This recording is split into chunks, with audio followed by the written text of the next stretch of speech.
Bab 1441, Kelemahan. 36 prajurit muncul di depan Lin Ming sekali lagi. Namun kali ini, mereka lebih tinggi dan lebih besar, masing-masing tingginya sekitar 10 kaki. Armor emas mereka juga berwarna lebih gelap, lebih lembut, dan kekuatan yang meresap di tubuh mereka meningkat beberapa kali lipat. Budidaya mereka mirip dengan Lin Ming, masing-masing setara dengan seniman bela diri manusia transformasi ilahi tengah. Bukan hanya itu, tetapi mereka memiliki dasar yang kuat dan vitalitas darah mereka meningkat pesat. Jika salah satu dari mereka terpilih, mereka bisa bergabung dalam pertemuan bela diri pertama alam ilahi dan dengan mudah maju ke 20 tempat teratas di final. Jika karakter ini sendirian maka Lin Ming bisa dengan mudah mengalahkan mereka, bahkan langsung membunuh mereka. Tapi ketika 36 dari mereka dikumpulkan untuk membentuk formasi susunan pertempuran besar, kekuatan tempur mereka meningkat berkali-kali lipat. Hal ini menyebabkan Lin Ming merasa bahwa situasi ini menjadi semakin rumit. Rune energi asal terus mengalir dari langit, membakar seluruh sekelilingnya. Lalu, tiba-tiba, Lin Ming meluncur ke depan, tombak darah Phoenix di tangannya menyodorkan keluar. Dia tidak menunggu 36 prajurit lapis baja emas ini menyedot semua kekuatan dari rune energi asal yang terbakar. Dia segera menyerang, targetnya masih prajurit sistem pengumpulan esensi yang sama. Hantu pohon dewa sesat muncul kembali di belakangnya. Kekuatan guntur dan api terjalin bersama, serangan pertama ini adalah salah satu gerakan pembunuhannya, penghakiman surgawi Dao. Cahaya tombak menembus kehampaan, mengeluarkan suara melengking yang mengerikan. Gelombang guntur dan api yang bergemuruh bergulung di sekelilingnya, disapu oleh tombaknya, membentuk pusaran besar berwarna merah dan ungu saat melesat ke arah prajurit lapis baja emas. Prajurit lapis baja emas ini tidak terburu-buru sama sekali. Diagram susunan di bawah kakinya mulai berputar saat kekuatan mengalir ke tubuhnya. Pada saat yang sama, 11 prajurit lapis baja emas lainnya di belakangnya melangkah maju, tangan mereka meraih punggung prajurit lapis baja emas pertama saat mereka mengumpulkan kekuatan mereka untuk menahan serangan tombak Lin Ming. Bang! Tabrakan gila terjadi. Bumi berguncang dan retak, menyebabkan batu-batu yang tak terhitung jumlahnya berterbangan ke langit sebelum dilarutkan menjadi bubuk oleh energi kekacauan. Dengan mengoordinasikan kekuatan mereka, 12 prajurit lapis baja emas dengan kuat menahan serangan Lin Ming. Saat Lin Ming melihat ini, pikirannya menjadi dingin. Dia tidak merasa aneh jika penghakiman surgawi daunnya tidak akan mampu menembus formasi susunan, bagaimana versi kedua yang lebih kuat ini bisa dengan mudah dipatahkan. Tapi hanya 12 prajurit lapis baja emas yang bisa menahan serangannya, hal ini menyebabkan rasa krisis yang mendalam muncul di hati Lin Ming. Pada saat ini, Lin Ming merasakan angin di belakangnya mulai menderu, niat membunuh muncul dari sekelilingnya. Dua kelompok prajurit lapis baja emas lainnya menyerang Lin Ming bersama-sama. Diagram arai berkilauan di bawah kaki mereka ketika rune Lao yang tak terhitung jumlahnya berputar. Lin Ming meringis. Jika dia harus menerima kedua serangan ini sekaligus maka itu akan sangat sulit. Kekuatan ruang terdistorsi di bawah kakinya. Dia langsung menggunakan hukum luar angkasa, ingin berteleportasi menjauh dari sini. Tapi saat ini, kekuatan mengerikan menyelimuti dirinya. Lin Ming merasakan kekuatan ruang di sekelilingnya segera dikunci, membuat hukum luar angkasa tidak berguna. Apa? Lin Ming terkejut. Dia segera menyadari bahwa kekuatan ini adalah domain yang dia rasakan sebelumnya. Selama pertempuran pertama, domain ini juga ada. Tapi, itu benar-benar ditekan oleh ruang nenek moyang Lin Ming dan tidak dapat digunakan. Namun pada pertempuran kedua ini, domain ini jauh lebih kuat dari sebelumnya. Meskipun Lin Ming menggunakan ruang sang nenek, dia masih belum bisa sepenuhnya membatalkannya. Pada saat kritis ini, domain ini telah membatasi kemampuan Lin Ming untuk melarikan diri melalui ruang angkasa. Brengsek, melihat dua pancaran kekuatan yang menakutkan meluncur ke arahnya, Lin Ming mengertakkan gigi dan mengeluarkan energinya hingga batasnya. 8 gerbang dalam dibuka sekaligus dan dia menggunakan ruang sang nenek untuk melindungi tubuhnya. Untuk sementara waktu, tubuh Lin Ming memancarkan serangkaian ledakan yang tak ada habisnya saat hantu naga Azure muncul di belakangnya. Dengan teriakan nyaring, Lin Ming menghantam dengan tombaknya, dengan kuat menahan dua serangan ini. Bang! Kekosongan itu berguncang, hampir runtuh. Bahkan energi nenek moyang yang beratnya bintang terkoyak oleh energi yang menakutkan. Pada saat terakhir, Lin Ming telah menggunakan Phoenix Blood Spear untuk bertahan melawan satu serangan. Kemudian, dia menggunakan penghalang esensi astral pelindung dan tubuhnya yang kuat yang diberikan oleh 8 gerbang tersembunyi batin untuk menahan yang lain. Tanpa tabrakan mewah, Lin Ming dikirim terbang ratusan kaki jauhnya. Darah berjatuhan di dalam dirinya, baju besinya terkoyak, dan seluruh tubuhnya terluka. Serangan yang sangat kuat, Lin Ming menyeka darah dari sudut bibirnya. Dengan mengandalkan tubuh fananya yang tangguh, dia hanya menerima luka ringan dalam serangan tadi. Tapi jika ini terus berlanjut, dia tidak akan bisa menandingi 36 prajurit lapis baja emas. Luka kecil ini perlahan-lahan akan menumpuk seiring berjalannya waktu seiring dengan habisnya kekuatan fisiknya. Sedangkan untuk prajurit lapis baja emas dan formasi susunannya, rune energi asal yang terbakar di sekitar mereka akan terus-menerus memasok energi tambahan kepada mereka. Mungkin mereka tidak akan pernah habis. Jika dia tidak bisa menembus formasi mereka maka tidak peduli seberapa uletnya Lin Ming atau seberapa cepat dia memulihkan dirinya, dia tetap tidak akan bisa menghindari kekalahan. Formasi susunan ini pasti memiliki kelemahan. Pikiran ini terlintas di benak Lin Ming. Penghakiman surgawi Dao miliknya telah diblokir hanya oleh satu kelompok prajurit lapis baja emas. Lin Ming yakin bahwa meskipun kekuatan serangannya mungkin bukan yang tertinggi di antara semua jenius muda terbaik dari berbagai ras, itu mendekati level itu. Jika serangannya tidak memberikan efek apapun, apa yang bisa dilakukan orang lain? Astaga, astaga, astaga, ke-36 prajurit lapis baja emas menyerang sekali lagi. Dan saat ini, Lin Ming tidak bertemu mereka dalam tabrakan langsung. Dia mulai menjauhkan diri, mengandalkan kecepatannya untuk menghindarinya. Selama dia tidak termasuk dalam domain mereka maka tidak akan menjadi masalah baginya untuk menggunakan hukum luar angkasa untuk menghindari serangan mereka. Sebelum dia menemukan metode untuk mematahkan formasi susunan mereka, Lin Ming tidak ingin menyia-nyiakan kekuatan lagi. Seperti ini, persidangan telah berubah menjadi pertarungan yang berlarut-larut. Dan saat ini, di dunia luar, 4 jam penuh telah berlalu. Bahkan jika pertarungan terakhir Lin Ming menemui jalan buntu, dia masih menggunakan waktu yang jauh lebih sedikit dibandingkan seniman bela diri lainnya. Lin Ming tidak terburu-buru. Saat dia menghindar, dia mulai menyesuaikan pernapasan dan frekuensi penyerapan energi asal langit dan bumi, mencapai keseimbangan antara konsumsi dan pengisian ulang. Perlahan-lahan, Lin Ming menemukan bahwa meskipun 36 prajurit lapis baja emas ini termasuk dalam 3 sistem budidaya besar esensi, energi, dan ilahi, masih ada metode budidaya berbeda yang digunakan di antara mereka semua. Di antara kelompok teknik transformasi tubuh, ada teknik transformasi tubuh ras suci, transformasi 9 orang suci, teknik transformasi tubuh ras manusia, 9 bintang istana Dao, dan juga teknik transformasi tubuh ras monster, Nirvanic Rebirth. Meskipun 12 prajurit teknik transformasi tubuh masing-masing berasal dari ras yang berbeda, ada perbedaan di antara mereka masing-masing. Metode budidaya mereka masing-masing adalah salah satu dari konsep 33 langit berlapis. Sedangkan untuk serangan boneka-boneka ini, mereka cocok dengan diagram Dao Pasca Surgawi di bawah kaki mereka, saling melengkapi dengan cara yang tidak dapat ditembus dan sempurna. Keterampilan yang luar biasa. Untuk membentuk susunan jenis ini, mungkin orang yang melakukannya adalah tetua tertinggi yang menciptakan jalan Asura. Mereka pasti menguasai 33 jenis hukum budidaya, atau mungkin, ada 36 jenis. Lin Ming memfokuskan matanya pada para pemimpin dari 3 kelompok prajurit lapis baja emas.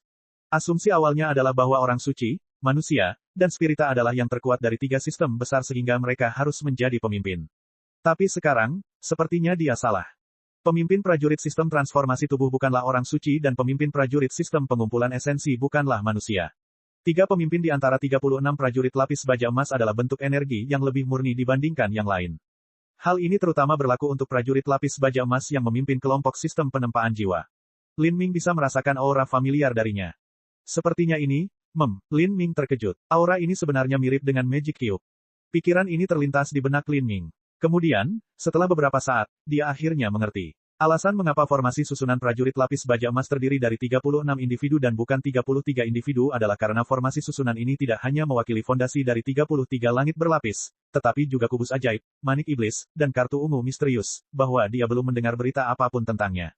Di dalam 33 langit berlapis, esensi, energi, dan keilahian masing-masing berhubungan dengan 11 surga yang berbeda. Selain itu, ada benda suci yang berhubungan dengan mereka juga. Ini adalah Magic Cube, Demon Bat, dan kartu ungu. Menurut apa yang dikatakan oleh impian ilahi, kubus ajaib, manik iblis, dan kartu ungu masing-masing mewakili satu surga berlapis, sebuah alam semesta tersendiri. Hanya saja benda-benda suci tersebut belum berevolusi. Mereka dianggap benih alam semesta. Jika ketiga benda suci ini bisa berevolusi menjadi alam semesta sejati, maka mungkin akan ada 36 langit berlapis sebagai gantinya. Ini adalah prinsip asal mula pembentukan susunan ini. Dengan demikian, 3 pejuang terkemuka dari 3 kelompok tersebut bukan berasal dari ras manapun, melainkan merupakan badan energi murni. Setelah menyadari semua ini dan melihat formasi susunan 36 prajurit lapis baja emas sekali lagi, Lin Ming tiba-tiba mendapat inspirasi. Jika dia tidak salah, meskipun ketiga prajurit terkemuka ini adalah titik terkuat dari formasi susunan, mereka juga merupakan tempat kelemahannya. Selama dia bisa menghalangi ketiga prajurit ini berinteraksi dengan 33 prajurit lainnya, maka Lin Ming hanya membutuhkan satu tarikan napas waktu. Setelah menyadari hal ini, darah Lin Ming mulai mendidih dengan semangat juang. Setelah dia menghindari beberapa serangan terus-menerus, dia kemudian meluncur ke arah ketiga kelompok tersebut. Kali ini, yang dia targetkan bukanlah kelompok sistem pengumpulan esensi, tetapi kelompok penempa jiwa. Ini juga merupakan kelompok yang beresonansi dengan Magic Cube. Di antara 3 kelompok prajurit lapis baja emas, Lin Ming paling akrab dengan sistem pengumpulan esensi. Tapi dalam hal pemimpin saja, keakraban Lin Ming dengan Magic Cube telah mencapai sama dengan darah dan dagingnya sendiri. Segel melarang Tuhan. Hanya dalam sekejap, Lin Ming membentuk ribuan segel. Benih lubang hitam dipanggil oleh Lin Ming. Energi asal langit dan bumi di sekitarnya mulai mengalir ke arahnya, membentuk pusaran abu-abu gelap. Puluhan ribu segel pelarangan dewa mulai meluncur ke arah 12 pejuang sistem penempaan jiwa. Lin Ming tidak lagi menyerang prajurit lapis baja emas itu sendiri tetapi hubungan energi di antara mereka. Dia sudah bisa melihat bahwa mereka dengan bebas bertukar energi melalui diagram susunan di bawah kaki mereka. Selama dia bisa memutuskan hubungan ini, dia bisa langsung menjatuhkan pemimpin prajurit sistem penempaan jiwa. Segel pelarangan Tuhan pada dasarnya adalah lubang hitam mini. Mereka memiliki kemampuan untuk menelan semuanya dan menyegel semuanya. Untuk sementara waktu, rute energi yang tak terhitung jumlahnya terputus di antara para prajurit lapis baja emas. Tapi para prajurit lapis baja emas ini jelas memiliki semacam kebijaksanaan. Mereka tampaknya memahami rencana Lin Ming dan mulai segera menyerang segel terlarang Tuhan, ingin menghancurkan mereka semua. Pada saat yang sama, dua kelompok prajurit lapis baja emas lainnya juga menyerang Lin Ming. Lin Ming mengabaikan semuanya. Dari dalam dunia batinnya, sebuah pintu batu abu-abu muncul. Pintu batu ini awalnya seukuran buku, namun ternyata ukurannya mulai membesar dengan cepat. Di atas pintu batu, serangkaian pola dan rune mistis muncul, beredar di sekelilingnya seolah-olah berisi rahasia paling kuno. Ini adalah gerbang Primordius. Penekanan. Lin Ming berteriak keras. Dengan suara ledakan yang keras, gerbang Primordius yang besar itu terbanting ke bawah, memutus sambungan energi dan juga menahan sejumlah besar serangan. Serangan dari banyak prajurit lapis baja emas pada awalnya sangat ganas dan tajam. Namun ketika serangan-serangan ini menghantam gerbang Primordius, mereka seperti hujan es yang menghantam pelat baja, tidak mampu berbuat apa-apa. Pada saat yang sama, Lin Ming menyerang. Targetnya adalah pemimpin prajurit sistem penempaan jiwa. Bab 1442, menyelesaikan uji coba. Serangan Lin Ming direncanakan dengan sengaja dan hati-hati. Dia mencurahkan seluruh kekuatannya, bahkan membuka gerbang kehidupan dan membakar esensi darahnya tanpa ragu-ragu. Dengan gerbang kehidupan sebagai fondasinya, dia dapat dengan bebas membakar sebagian esensi darahnya tanpa kehilangan permanen. Namun, ini hanya berlangsung dalam waktu singkat, dan setelah dia melakukan ini, dia tidak akan dapat menggunakannya dalam waktu lama, jika tidak, dia akan merusak dirinya sendiri secara permanen. Dengan demikian, Lin Ming tidak akan menggunakan langkah ini kecuali dia harus melakukannya. Dan sekarang, Lin Ming telah menggunakan kemampuan ini untuk memungkinkan kekuatan serangannya mencapai batas, untuk mencapai pembunuhan satu tembakan. Dia hanya punya satu kesempatan untuk menyerang. Ini karena dia bisa merasakan bahwa para prajurit lapis baja emas ini memiliki pikirannya sendiri. Setelah satu kekalahan, mereka akan waspada terhadap serangannya dan tidak akan tertipu untuk kedua kalinya. Ya, 7 atau 8 saluran energi diganggu oleh segel terlarang dewa. Dan gerbang Primordius juga memblokir serangan dua kelompok prajurit lapis baja emas lainnya. Seperti ini, pemimpin prajurit lapis baja emas di depannya jatuh ke dalam keadaan terisolasi, terputus dari kebanyakan orang lainnya. Hanya ada segelintir prajurit lapis baja emas lainnya yang mampu membantunya. Di bawah helm pemimpin prajurit lapis baja emas, kilatan cahaya dingin bersinar dari matanya. Dengan suara melolong, pedang jiwa Viridian keluar dari sela alisnya. Pedang jiwa ini sepertinya menghabiskan banyak kekuatan pemimpin prajurit lapis baja emas. Setelah mengeluarkan pedang jiwa ini, matanya meredup hingga hampir gelap. Pada saat yang sama, Lin Ming telah memanggil benih lubang hitam dari dalam dunia batinnya. Pada saat itu, semua energi asal langit dan bumi di sekitarnya mulai berkumpul dengan gila-gilaan menuju benih lubang hitam ini. Bahkan rune energi asal yang memberikan kekuatan pada formasi susunan tersedot ke dalam benih lubang hitam. Kegelapan abadi. KKKK. Bumi pecah ketika bebatuan yang tak terhitung jumlahnya tersapu oleh gelombang energi liar, melesat ke langit. Ini adalah serangan terkuat yang bisa digunakan Lin Ming saat ini. Di bawah dampak energi tirani ini, Magic Cube dalam tubuh Lin Ming mulai sedikit bergerak. Setelah mencapai ranah transformasi ilahi, Lin Ming telah memperoleh kemampuan untuk mengaktifkan sebagian Magic Cube. Sekarang, saat dia menggunakan kegelapan abadi, dia juga mulai mengaktifkan kekuatan kubus ajaib. Target Lin Ming adalah prajurit sistem penempaan jiwa, dan Magic Cube adalah musuh utama semua jiwa dan pikiran. Magic Cube itu sendiri tidak muncul, tapi aura miliknya menyebar, menutupi 12 prajurit lapis baja emas. Pemimpin prajurit lapis baja emas tiba-tiba bergetar dan pedang jiwa yang dia tembakkan ke arah Lin Ming meledak menjadi pecahan berkedip sebelum menghilang. Bukan hanya itu, tapi prajurit lapis baja emas itu sepertinya menderita serangan balasan yang besar saat cahaya yang mengelilingi tubuhnya mulai berfluktuasi dengan liar. Tanpa dukungan rekan-rekan prajuritnya, pemimpin prajurit lapis baja emas itu jauh lebih lemah dari Lin Ming, apalagi sekarang Lin Ming juga menggunakan Magic Cube. Ini sudah berakhir. Lin Ming dengan dingin berteriak. Tombak darah Phoenix serta benih lubang hitam runtuh. Peng! Dengan ledakan keras, prajurit lapis baja emas itu hancur berkeping-keping. Dan pecahan-pecahan ini juga tersapu oleh benih lubang hitam, menghilang dari pandangan. Dia telah menerobos. Lin Ming menghela nafas panjang. Sekarang setelah dia mengalahkan prajurit lapis baja emas itu pada dasarnya berarti dia telah menang sepenuhnya dan menyelesaikan uji coba ini. Saat Lin Ming hendak menindaklanjuti serangannya, dia tiba-tiba berhenti. Setelah benih lubang hitam menyerap semua pecahan cahaya itu benar-benar berkumpul untuk membentuk rune dewa biru tua yang terpisah dari benih lubang hitam, perlahan berputar di udara. Sebuah lubang hitam memiliki kekuatan gravitasi yang tak terbatas, ia bahkan mampu menelan cahaya. Pada singularitas lubang hitam, ruang dan waktu juga berakhir. Dapat dikatakan bahwa hukum lubang hitam mendominasi hukum tersebut. Tapi, rune Dewa Biru ini dengan tenang melayang keluar dari benih lubang hitam. Keseluruhan pemandangan ini tampak sederhana dan mudah, seolah-olah gaya gravitasi besar dari benih lubang hitam bahkan tidak ada. Hal ini menyebabkan Lin Ming menghirup udara dingin. Dia tidak tahu batasan apa yang telah dicapai oleh senior yang menciptakan jalan Asura, tetapi bahkan setelah miliaran tahun atau puluhan miliar tahun, rune dewa yang dia tinggalkan dengan santai sebagai warisan sebenarnya mengandung prinsip-prinsip menakjubkan di baliknya. Namun, dia tidak punya waktu untuk menyelidiki undang-undang tersebut lebih jauh. Pertarungan masih belum berakhir. Lin Ming memutar kekuatannya hingga batasnya, menstimulasi Magic Cube sekali lagi saat dia menyerang prajurit sistem penempaan jiwa. Sekarang setelah mereka kehilangan pemimpinnya, 11 prajurit lapis baja emas yang tersisa berada dalam keadaan kacau balau. Pada saat ini, kekuatan esensi darah Lin Ming yang terbakar belum hilang.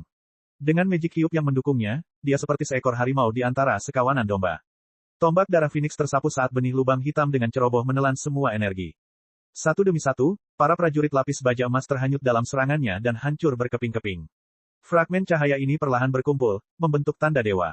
Rune dewa ini semuanya berwarna biru, artinya rune dewa tingkat jiwa berwarna biru. Kelompok prajurit lapis baja emas kedua jauh lebih kuat dari kelompok pertama. Meskipun formasi susunan mereka terkoyak, kekuatan individu mereka tidak bisa dianggap remeh. Lin Ming membuka 8 gerbang tersembunyi dalam sekali lagi. Dengan kekuatan benih lubang hitam dia mampu terlibat dalam pertarungan sengit dengan mereka. Dia melancarkan serangan ofensif penuh, menahan serangan prajurit lapis baja emas lainnya dengan tubuhnya. Setiap kali dia menyerang dia akan mengincar titik terlemah mereka, langsung membunuh mereka. Semakin sedikit prajurit lapis baja emas yang tersisa, dan semakin banyak rune dewa yang melayang di udara. Sebagian besar nama rune dewa ini memiliki awalan 33 langit berlapis. 9 bintang dari Istana Dao dari 33 langit berlapis. 9 pergeseran ilahi dari 33 langit berlapis. Kelahiran kembali Nirvanik 33 surga berlapis. Kelahiran kembali 9 revolusi surga berlapis 33. Setiap konsep diringkas menjadi satu rune. Setelah Lin Ming membunuh prajurit lapis baja emas yang tersisa, semuanya menjadi rune. Ada total 36 rune. 36 rune ini semuanya berwarna biru. Mereka perlahan melayang di udara sebelum terbagi menjadi 2 kelompok. Satu kelompok memiliki 33 rune, dan satu kelompok memiliki 3 rune. Kedua kelompok rune ini mulai menyatu di langit, mengembun menjadi bentuk rune terakhirnya. Dan bagian tengah rune ini berwarna hitam merah tua. Dengan kata lain, itu adalah rune hitam puncak. Ini seperti yang dikatakan Soul White. Ketika satu set rune lengkap digabungkan, terkadang mereka bisa naik ke level yang lebih tinggi. Kedua rune ini, tanpa indikasi apapun, mulai jatuh ke arah Lin Ming. Astaga, astaga, rune memasuki tubuh Lin Ming tanpa dia menolak sama sekali. Dia membiarkan hal itu terjadi secara bebas. Saat rune ini menyatu ke dalam daging dan darahnya, Lin Ming merasa seolah jiwanya tersentuh. Kemudian, informasi lengkap dari dua rune dewa ini dikirimkan ke pikirannya. Kedua rune ini masing-masing disebut perlindungan Tuhan dan berkah Tuhan. Yang pertama muncul dengan menggabungkan 33 rune menjadi satu. Rune dewa ini secara langsung dapat meningkatkan kekuatan tempur seorang seniman bela diri. Sedangkan untuk yang terakhir, fungsinya cukup unik. Itu tidak meningkatkan kekuatan tempur seseorang, tapi kegunaannya jauh melampaui rune dewa pertama. Rune dewa kedua ini digunakan untuk meningkatkan ketinggian takdir seseorang. Jika seseorang memilikinya, maka seseorang dapat mengubah bahaya alam mistik menjadi keberuntungan, mengubah nasib buruk menjadi kebaikan. Berkah Tuhan ini. Saat Lin Ming menyadari apa gunanya berkat Tuhan ini, pikirannya bergerak. Dia memiliki beberapa asosiasi samar dalam pikirannya. Bab 1443, menggambar. Pada saat ini, di luar dunia game, lebih dari 4 jam telah berlalu sejak Lin Ming memasuki dunia dimensi. Biasanya, seorang seniman bela diri harus menghabiskan 14-16 jam untuk mengumpulkan 50 lencana tengkorak yang diperlukan untuk hadiah tingkat jiwa biru. Hal ini terutama karena tidak ada yang bisa seperti Lin Ming dan sekaligus memiliki rasa yang sangat kuat dan kekuatan tempur. Di padang rumput yang luas ia dapat dengan cepat menemukan mangsa yang bersembunyi dan membunuh mereka.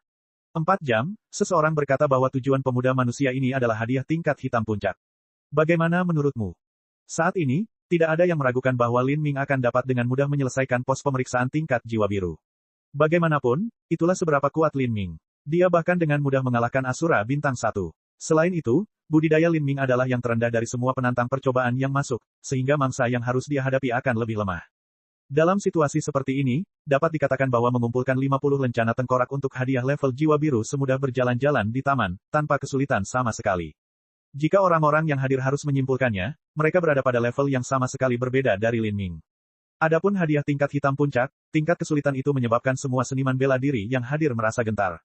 Di kota perselisihan, apalagi mengumpulkan 100 lencana untuk mendapatkan hadiah tingkat hitam puncak, bahkan mengumpulkan 60 atau 70 lencana adalah hal langka yang hampir tidak pernah terjadi.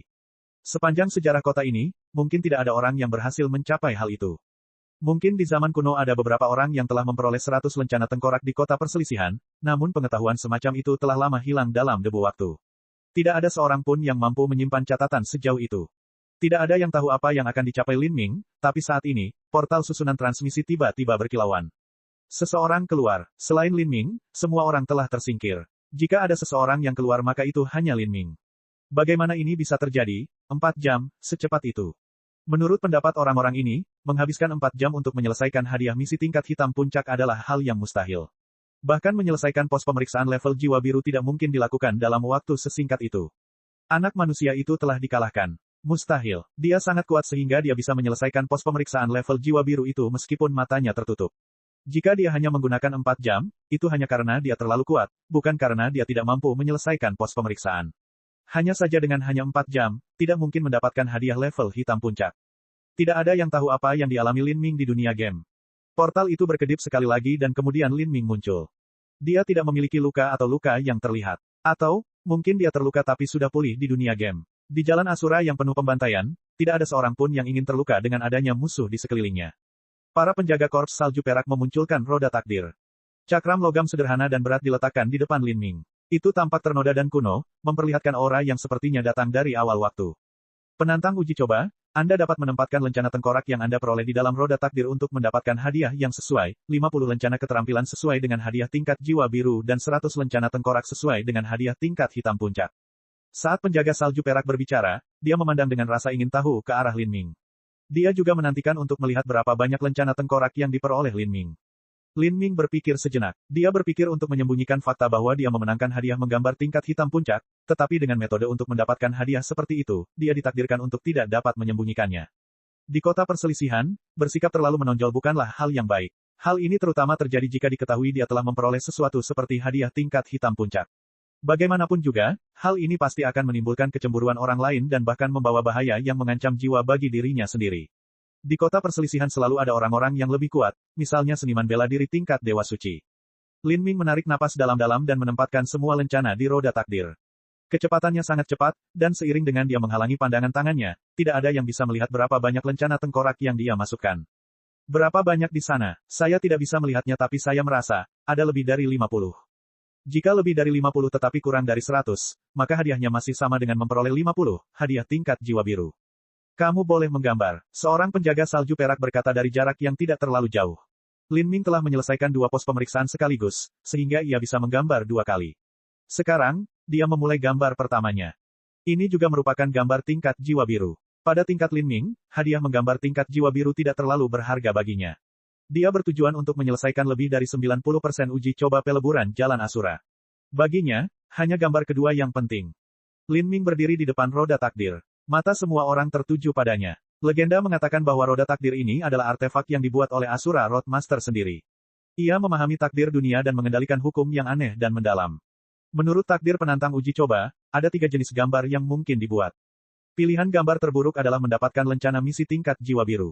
Kemungkinan berikutnya adalah mendapatkan rune dewa tingkat jiwa biru yang langka. Adapun hadiah terbaik, itu juga yang paling misterius. Itu untuk menggambar takdir. Dalam beberapa juta tahun terakhir ini, belum ada seorang pun yang berhasil melakukan hal ini. Setelah Asura Bintang 2 dan Bintang 3 membuat gambarnya, bahkan mereka tidak mampu menarik kemungkinan ketiga. Yang paling banyak mereka peroleh adalah rune tingkat jiwa biru yang langka. Ini sudah merupakan hasil yang sangat bagus. Lin Ming tidak ragu-ragu di depan Wheel of Destiny. Dia menuangkan esensi sejatinya ke dalamnya dan mulai menggambar. Wheel of Destiny dengan cepat berputar saat rune di atasnya menyala satu persatu. Tidak ada yang tahu di mana hal itu akan berhenti. Sudah dimulai. Tekad yang luar biasa. Orang normal akan menarik napas dalam-dalam beberapa kali dan berdoa ke surga sebelum memulai undian. Lagi pula, seseorang hanya bisa mendapatkan hadiah sekali seumur hidupnya di Game Hunter, jadi bagaimana mungkin mereka tidak menghindari semua kemungkinan kecerobohan. Tapi, pemuda manusia ini bahkan tidak peduli sebelum dia mulai menggambar. Mari kita lihat apa yang dia keluarkan. Mata semua orang tertuju pada roda takdir. Ia berputar semakin cepat, mencapai kecepatan luar biasa. Kemudian, kecepatannya perlahan melambat. Lampu menyala berulang-ulang, dan tanda terakhir yang bersinar akan menunjukkan apa yang akan diperoleh Lin Ming. Setelah 10 napas waktu, roda takdir berhenti berputar. Beberapa rune terakhir berkilauan, meredup dan meninggalkan satu rune belati yang bersinar. Belati yang menetes darah, itu, kemungkinan pertama, lencana misi. Banyak orang yang hadir telah meneliti roda takdir secara menyeluruh. Mereka tahu hadiah apa yang diwakili oleh setiap rune di roda takdir. Kemungkinan pertama adalah lencana misi. Itu juga merupakan kemungkinan terburuk. Manusia ini, dia sangat kuat namun dia membuang sampah ini. Keberuntungannya terlalu buruk. Dalam legenda, gambar di mana roda takdir mendarat berhubungan dengan takdir orang tersebut. Pemuda manusia ini sangat berbakat namun dia mendapat pilihan terburuk. Apakah dia tidak memiliki takdir apapun padanya? Dia membuat adegan konyol tapi hasil akhirnya sama dengan hasil Lord Duguli. Lucu sekali. Awalnya saya berpikir bahwa kemungkinan terburuknya dia akan mengambil kemungkinan kedua, atau bahkan kemungkinan ketiga. Banyak orang datang ke sini untuk menonton karena ingin melihat hasil yang berbeda. Lagi pula, wajar jika ingin menyaksikan sendiri sesuatu yang hanya terjadi beberapa ribu tahun sekali. Tapi pada akhirnya, apa yang diambil Lin Ming adalah kemungkinan pertama. Dia tidak berbeda dari banyak penantang uji coba lain yang pernah ada sebelumnya. Hal ini membuat semua orang sedikit kecewa, tapi ada juga banyak orang yang menyombongkan diri atas gambar Lin Ming. Ketika orang-orang ini berpikir bahwa bahkan seorang jenius puncak pun menggambar sesuatu yang mirip dengan mereka, suasana hati mereka jauh lebih bahagia. Namun, pada saat ini, terjadi sesuatu yang membuat mereka semua tercengang. Setelah Lin Ming menyelesaikan gambar pertamanya, tanpa penundaan sama sekali, dia menuangkan seluruh energinya ke dalam roda takdir dan langsung memulai gambar keduanya. Apa yang dituangkan Lin Ming ke dalam roda takdir bukan lagi hanya esensi sejati, tetapi esensi sejati, esensi astral, dan esensi roh, semuanya menjadi satu. Ini juga disebut kekuatan keilahian. Gambar kedua, astaga, dia benar-benar menyelesaikan pos pemeriksaan tingkat hitam puncak.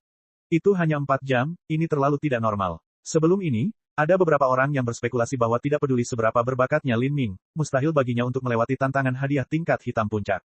Lagi pula, selain zaman yang paling kuno, dalam beberapa ratus juta tahun terakhir dalam sejarah kota perselisihan, belum pernah ada orang yang mampu memperoleh hadiah tingkat hitam puncak. Hal ini menyebabkan semua orang secara tidak sadar berpikir bahwa apapun yang terjadi, Lin Ming tidak akan pernah berhasil. Tapi sekarang, mereka semua menyaksikan roda takdir mulai berputar, seolah-olah berteriak kepada mereka bahwa semua pemikiran mereka sebelumnya salah. Wheel of Destiny berputar dengan cepat, namun Lin Ming tetap tenang. Tetapi pada saat ini, di dalam daging dan darahnya, ada sebuah tanda dewa yang sedikit berkilauan. Ini adalah salah satu dari 2 rune dewa yang diperoleh Lin Ming di dunia Game Hunter setelah ia mengalahkan 36 prajurit lapis baja emas untuk kedua kalinya, berkat Tuhan. Ini adalah rune tingkat hitam puncak. Dengan itu, dia bisa langsung meningkatkan takdirnya sendiri. Dalam momen penting hidup atau mati, atau mungkin di zona bahaya alam mistik, dia bisa mengandalkan rune ini untuk mengubah nasib buruk menjadi kebaikan, menyelamatkan dirinya dari jurang malapetaka. Namun, Lin Ming juga percaya bahwa betapapun indahnya berkat Tuhan ini, itu tidak dapat meningkatkan takdirnya tanpa batas. Takdir hanyalah ilusi dan fana. Para Empyrean, dan bahkan dewa sejati, tidak dapat mengungkapnya sepenuhnya. Tapi, ada sesuatu yang diketahui semua orang, yaitu takdir yang tidak ada habisnya, entah itu untuk sekte, dinasti, atau bahkan ahli seni bela diri yang tak tertandingi. Jika mereka dengan bebas menghabiskan takdirnya maka pada akhirnya mereka akan menariknya secara berlebihan dan perlahan-lahan akan habis dengan sendirinya. Inilah yang dimaksud orang lain ketika mereka mengatakan bahwa takdir seseorang telah berakhir, bahwa hari-hari mereka telah berakhir. Takdir perlu diakumulasikan. Bagi sebuah sekte untuk membesarkan seorang tetua tertinggi, itu bisa memakan waktu ratusan ribu atau bahkan jutaan tahun dari akumulasi takdir. Dan begitu mereka berhasil, ini juga akan menghabiskan nasib mereka. Mungkin setelah tetua tertinggi itu meninggal, sekte tersebut akan mulai menurun. Inilah yang disebut kemunduran setelah kejayaan, apa yang naik, pada akhirnya pasti turun. Entah itu sekte atau dinasti, fenomena semacam ini akan terjadi karena takdir mereka telah habis. Ketika Lin Ming membuat gambar pertamanya, dia tidak hanya menekan kekuatan berkah Tuhan, tapi dia juga hanya mengaktifkan roda takdir dengan esensi sejati. Tujuannya adalah untuk tidak mengeluarkan sesuatu yang baik. Namun kali ini, dia mendorong berkah Tuhan hingga batasnya dan mengaktifkan putaran roda takdir dengan energi terkuatnya, 3 esensi sebagai satu. Dia percaya bahwa karena Master Jalan Asura juga mengembangkan konsep 33 langit berlapis, maka menggunakan gabungan kekuatan esensi, energi, dan kekuatan ilahi akan memungkinkan dia mendapatkan persetujuan roda takdir dengan lebih mudah. Selain itu, ada Blessing of God yang didapatnya dari Hunter Game. Rune dewa semacam ini mungkin tertinggal di sana untuk gambar persis ini. Lin Ming telah mengorbankan hadiah pertamanya untuk melindungi semua yang dia miliki pada gambar kedua ini untuk mendapatkan hasil terbaik yang dia bisa. Roda takdir berputar dengan cepat. Tanda bersinar di atas cakram telah berkumpul menjadi berkas cahaya yang menyilaukan. Bab 1444, bakat seseorang membangkitkan kecemburuan orang lain. Saat Lin Ming terus menatap roda takdir yang berputar, dia juga tetap waspada penuh. Pada awalnya, tidak ada yang percaya bahwa Lin Ming akan mampu menyelesaikan misi tingkat hitam puncak. Mereka hanya menganggap bakatnya sedikit menyegarkan, sehingga menarik perhatian banyak orang. Bahkan jika Lin Ming menyelesaikan pos pemeriksaan tingkat jiwa biru dan mengeluarkan hadiah yang relatif tinggi, tidak ada yang akan menginginkan harta miliknya karena dia memiliki cukup kekuatan untuk melindungi dirinya sendiri. Tapi, jika Lin Ming menyelesaikan misi tingkat hitam puncak dan mengeluarkan sesuatu yang lebih berharga, maka itu bukanlah peristiwa kecil, itu adalah sesuatu yang bisa membuat khawatir bahkan para Holy Lord dan Raja Dunia. Di kota perselisihan di mana tidak ada aturan selain kekuatan, Lin Ming akan ditempatkan dalam situasi yang sangat berbahaya. Roda takdir mulai melambat. Semua seniman bela diri yang hadir menyaksikan dengan napas tertahan. Di tengah roda takdir, ada kata rune kuno, takdir. Ini juga merupakan hadiah yang paling misterius. Tentu saja, selain Lin Ming, tidak banyak orang yang peduli melihat rune takdir. Mereka hanya tidak percaya bahwa Lin Ming memiliki kesempatan untuk menariknya keluar. Jika Lin Ming bisa mendapatkan hadiah tingkat hitam puncak dan mendapatkan satu kesempatan menggambar, itu sudah merupakan peristiwa yang hampir sulit dipercaya. Sedangkan untuk menggambar rune takdir mistis itu hanyalah lelucon. Bukan karena mereka tidak percaya pada Lin Ming, tapi dalam benak orang-orang ini, kemungkinan menggambar rune takdir tidak pernah ada sejak awal, tidak peduli siapa yang mencobanya. Hadiah tingkat hitam puncak adalah sesuatu yang hanya terlihat setiap beberapa ratus juta tahun. Adapun untuk mendapatkan hadiah hitam zenit ketiga yang mungkin, tingkat kesulitan dalam mencapainya tidak terbayangkan. Banyak orang menduga bahwa dalam beberapa ratus juta tahun terakhir, di semua kota di pinggiran Jalan Asura, tidak pernah ada orang yang mampu menarik kemungkinan hadiah hitam zenit ketiga itu. Rune itu terus berkilauan. Beberapa orang yang teliti telah mengeluarkan jimat pemancar suara, siap mengirimkan berita tentang apa yang sedang terjadi. Lin Ming hanya menghabiskan 4 jam dalam game Hunter, dan tanpa ada yang berpikir bahwa dia bisa mendapatkan hadiah tingkat hitam puncak, berita terbatas pada orang-orang di benteng Dewa Hitam, tanpa ada orang luar yang mengetahuinya. Tapi sekarang, banyak orang memiliki ide untuk merampok seluruh hasil panen Lin Ming. Meskipun Lin Ming berbakat, budidayanya sebenarnya terbatas. Rune Dewa Hitam Puncak yang langka tidak hanya dapat meningkatkan kekuatan seseorang tetapi juga merupakan rune yang diperlukan untuk membuka jalan menuju uji coba peleburan terakhir di Jalan Asura. Sekalipun mustahil bagi siapapun di kota ini untuk berpartisipasi, mereka masih bisa menjualnya dengan tingkat kekayaan yang tak terbayangkan. Tak satu pun dari tindakan kecil luput dari perhatian Lin Ming. Namun, dia tidak ambil pusing dengan mereka. Saat ini, roda takdir hampir berhenti. Ratusan dan ribuan rune berkilauan dan mati tanpa pola apapun. Karena roda takdir hampir berhenti berputar, rune ini menyala semakin lama dan kecepatan bersinarnya secara bergantian menjadi semakin lambat. Rune akan menyala hampir sepanjang waktu. Ini berarti hasil akhirnya akan segera terlihat. Matahari yang mencekik, tulang jiwa yang diputihkan, bila Buddha yang berapi-api, batu kebangkitan. Setiap rune yang bersinar memiliki namanya sendiri. Akhirnya, sebuah rune bernama Jembatan Pelangi menyala selama hampir 3 napas waktu sebelum menghilang dengan keengganan yang hampir berani. Kemudian, rune terakhir menyala. Mata semua orang melebar, hampir keluar dari mata mereka karena rasa tidak percaya yang mencolok. Yah, lebih akurat untuk mengatakan bahwa ini bukanlah satu rune, tapi 2 rune yang digabungkan untuk membentuk sebuah kata. Kata ini adalah kemungkinan yang paling mistis, takdir. Ini adalah hadiah ketiga, rune pamungkas, takdir. Semua orang kaget tak bisa berkata-kata, tapi tindakan Lin Ming cepat. Dia meredam kegembiraan yang meningkat di hatinya dan meletakkan tangannya di roda takdir. Pada saat itu, dia bisa merasakan sesuatu terbentuk di dalam roda takdir. Ini kemungkinan adalah hadiah yang akan dia peroleh. Cahaya putih memancar, menyinari semua orang yang menonton. Rasanya seperti matahari kedua terbit di tingkat kedua benteng Dewa Hitam, membuat semua orang memejamkan mata dari silau. Hadiah ketiga, takdir. Terlebih lagi, ini hadiah ketiga dari gambar hitam puncak. Apakah ini kenyataan? Apa aku sedang bermimpi di sini? Ini terlalu aneh, bagaimana bisa ada orang jenius yang begitu aneh?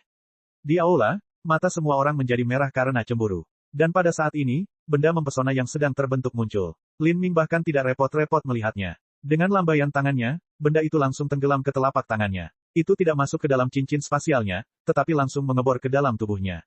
Dia tidak repot-repot menyelidiki dengan akal sehatnya, tetapi langsung berjalan ke bawah peron. Putih jiwa, Lin Ming mengirimkan transmisi suara esensi sejati. Tuan, pelayan tua ini ada di sini. Soul White juga benar-benar tercengang. Tapi, dia pun bisa merasakan betapa mencekamnya suasana tersebut. Ada banyak pasang mata yang menargetkan Lin Ming seperti belati. Sedang pergi. Saat Lin Ming berjalan turun dari peron, banyak seniman bela diri yang hadir menahan napas, mata mereka bersinar cemerlang. Mereka menatap tangan Lin Ming, cahaya ilahi yang muncul telah tersembunyi di sana. Mereka tidak tahu apa yang digambar Lin Ming. Untuk memastikan hal itu, mereka perlu memotong tangan kanan Lin Ming.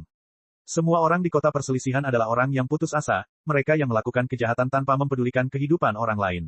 Beberapa orang mulai menelusuri cincin spasial mereka, aura mereka berputar dengan cepat.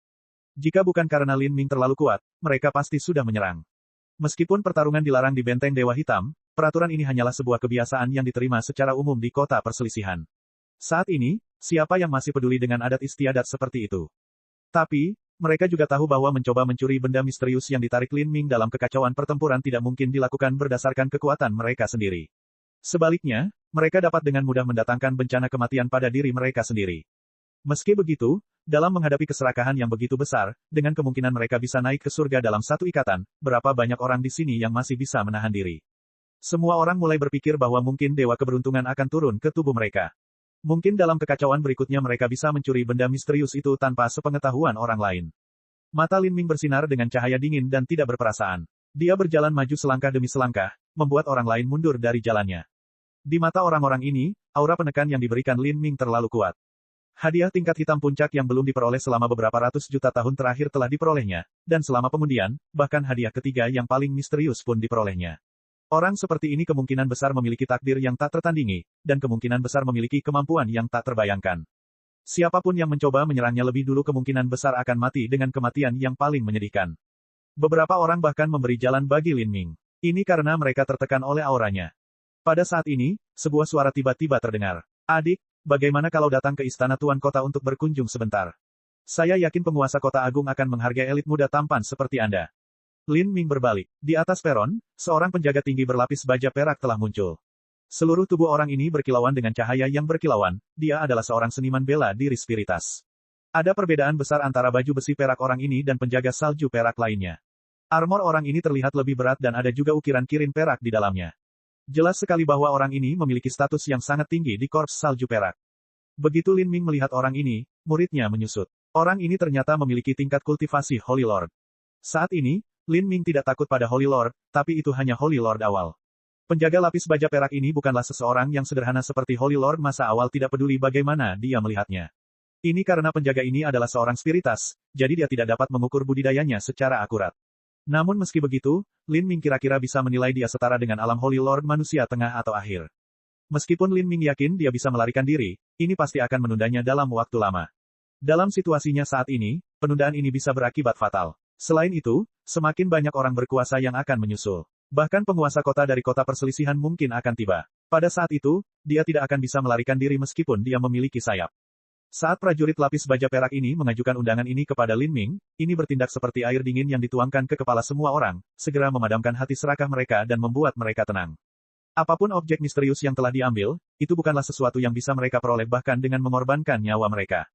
Lin Ming berpikir sejenak dan kemudian tersenyum, baiklah, jika Tuan memberi saya undangan yang begitu baik, maka junior ini tidak akan menolak.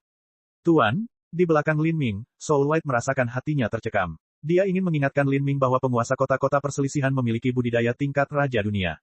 Jika Lin Ming memasuki City Lord Mansion, dia tidak akan pernah muncul dari sana. Tidak peduli seberapa kuat Lin Ming, tidak ada yang bisa dia lakukan di depan pembangkit tenaga listrik raja dunia. Saat Soul White hendak berbicara, Lin Ming melambaikan tangannya, memberi isyarat agar dia tidak berbicara lagi. Pada saat itu, Soul White merasakan putaran ruang saat ia diterima di cincin valet ekstrim Lin Ming. Di atas peron, penjaga lapis baja perak tetap bergeming saat dia melihat pemandangan ini. Dia menjaga akal sehatnya tetap terkunci pada Lin Ming. Tidak peduli apa yang dilakukan Lin Ming di saat berikutnya, dia masih bisa mengambil inisiatif. Kalau begitu, bisakah kita pergi sekarang? Penjaga lapis baja perak itu tersenyum. Lin Ming mengangguk dan berkata dengan kaku, oke. Saat suaranya jatuh, mata Lin Ming bersinar dengan cahaya dingin yang cemerlang. Pada saat yang sama, semua kekuatan yang tersembunyi di dalam tubuhnya meletus dengan liar. Esensi sejati, esensi astral, dan esensi roh berkumpul, tiga esensi menjadi satu. Bersamaan dengan itu, Lin Ming juga melepaskan energi sang nenek dalam dirinya, ruang sang nenek melonjak. Medan kekuatan yang menakutkan menyebar, mencakup radius 100 kaki dan menjebak ratusan orang di dalamnya. Di dalam medan gaya ini, tekanan yang sangat besar membuat semua orang sesak napas, membuat pembuluh darah mereka terasa seolah-olah akan pecah. Nak, sepertinya kamu ingin melakukan sesuatu dengan cara yang sulit. Di peron, penjaga lapis baja perak tiba-tiba menyerang. Sementara itu, para penjaga lapis baja perak lainnya juga bergerak, termasuk setiap penjaga lainnya di Benteng Dewa Hitam. Benteng Dewa Hitam melarang semua pertempuran. Semua pelanggar seni bela diri mereka akan dilumpuhkan. Seorang penjaga berteriak keras. Lin Ming hanya mencibir. Saat ini mereka masih mencari alasan untuk menyerangnya. Penghakiman Dao Surgawi. Hantu pohon dewa sesat muncul di belakang Lin Ming. Lin Ming mengulurkan tombaknya, tujuannya adalah pemimpin dari penjaga lapis baja perak ini. Saat para seniman bela diri di sekitarnya melihat cahaya ilahi yang menakutkan ini muncul, mereka semua merasakan hawa dingin menusuk punggung mereka. Serangan ini terlalu kuat, bahkan gelombang kejutnya mungkin cukup untuk membunuh mereka. Memang benar mereka serakah, tapi mereka tidak serakah hingga terlibat dalam pertarungan yang pasti akan membuat mereka mati. Begitu penguasa kota tiba dan melibatkan dirinya dalam kekacauan ini, tak seorang pun di sini yang bisa melarikan diri. Berlari. Saat para seniman bela diri melihat kekuatan guntur dan api kesengsaraan surgawi yang akan meledak, mereka semua bergegas keluar seperti air pasang, takut mereka akan mati setelahnya. Pada saat yang sama, Kapten Penjaga Lapis Baja Perak juga mengeluarkan perisai menara perak tinggi dari cincin spasialnya. Dia berteriak keras, mengambil langkah mundur tiba-tiba saat dia bertahan melawan serangan Lin Ming dengan perisai menara ini. Bab 1445, Penguasa Kota-Kota Perselisihan. Bang! Ledakan energi yang mengerikan menyapu badai, menyebabkan seluruh lantai runtuh. Lantai ini dibuat dari batu dewa abadi dan juga memiliki formasi susunan untuk mendukungnya, namun di bawah serangan Lin Ming, seluruh level mulai runtuh. Bahkan struktur utama benteng Dewa Hitam bergetar hebat seolah ingin meledak. Di momen hidup atau mati ini, Lin Ming berteriak, segel terlarang Tuhan, masuk ke tubuhku. 10 jarinya bersinar ketika ratusan segel terlarang dewa terbentuk di udara. Segel terlarang dewa dari seni segel ilahi ini mampu menyegel segalanya, namun kali ini Lin Ming tidak menargetkan musuh, melainkan dirinya sendiri. Segel pelarangan dewa mirip dengan lubang hitam mini. Jika Lin Ming menusukkan segel terlarang dewa ini ke dalam tubuhnya, ini sendiri sudah merupakan tindakan yang sangat berbahaya. Jika dia membuat kesalahan sekecil apapun maka vitalitas darah dan ototnya akan tertelan.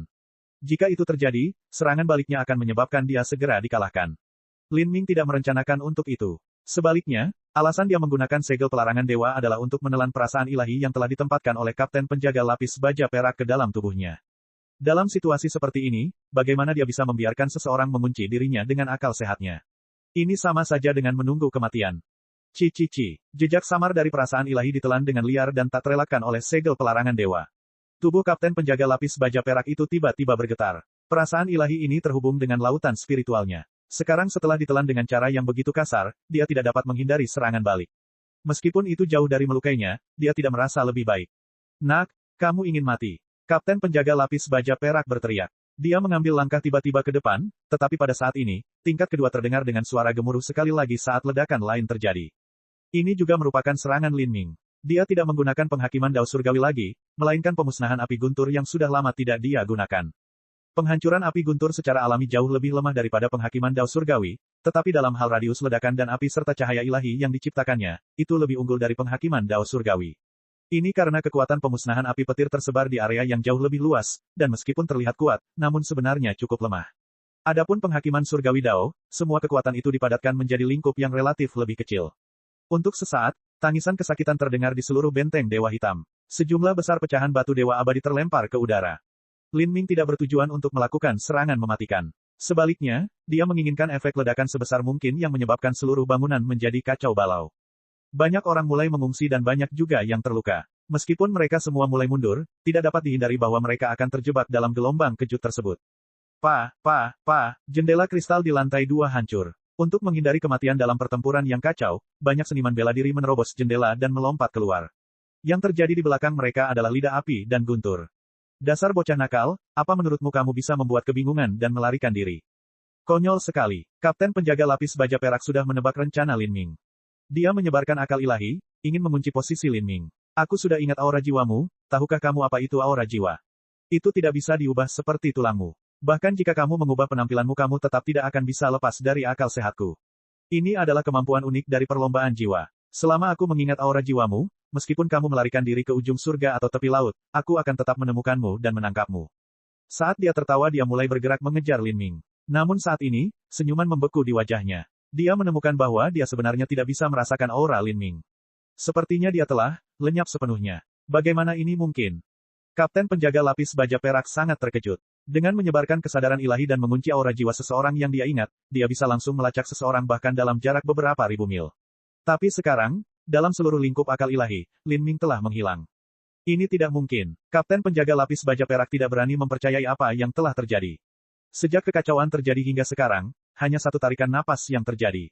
Tidak mungkin bagi Lin Ming untuk berlari beberapa ribu mil dalam rentang waktu sesingkat ini.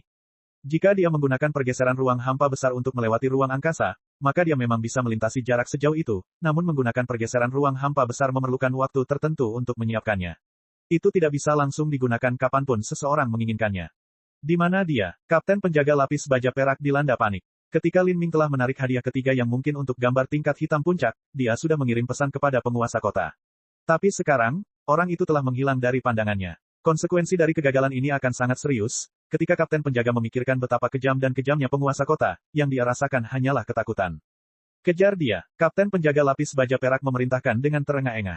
Banyak penjaga lapis baja perak lainnya mulai kehabisan benteng Dewa Hitam. Namun saat ini, ada banyak seniman bela diri yang berseliweran di jalanan.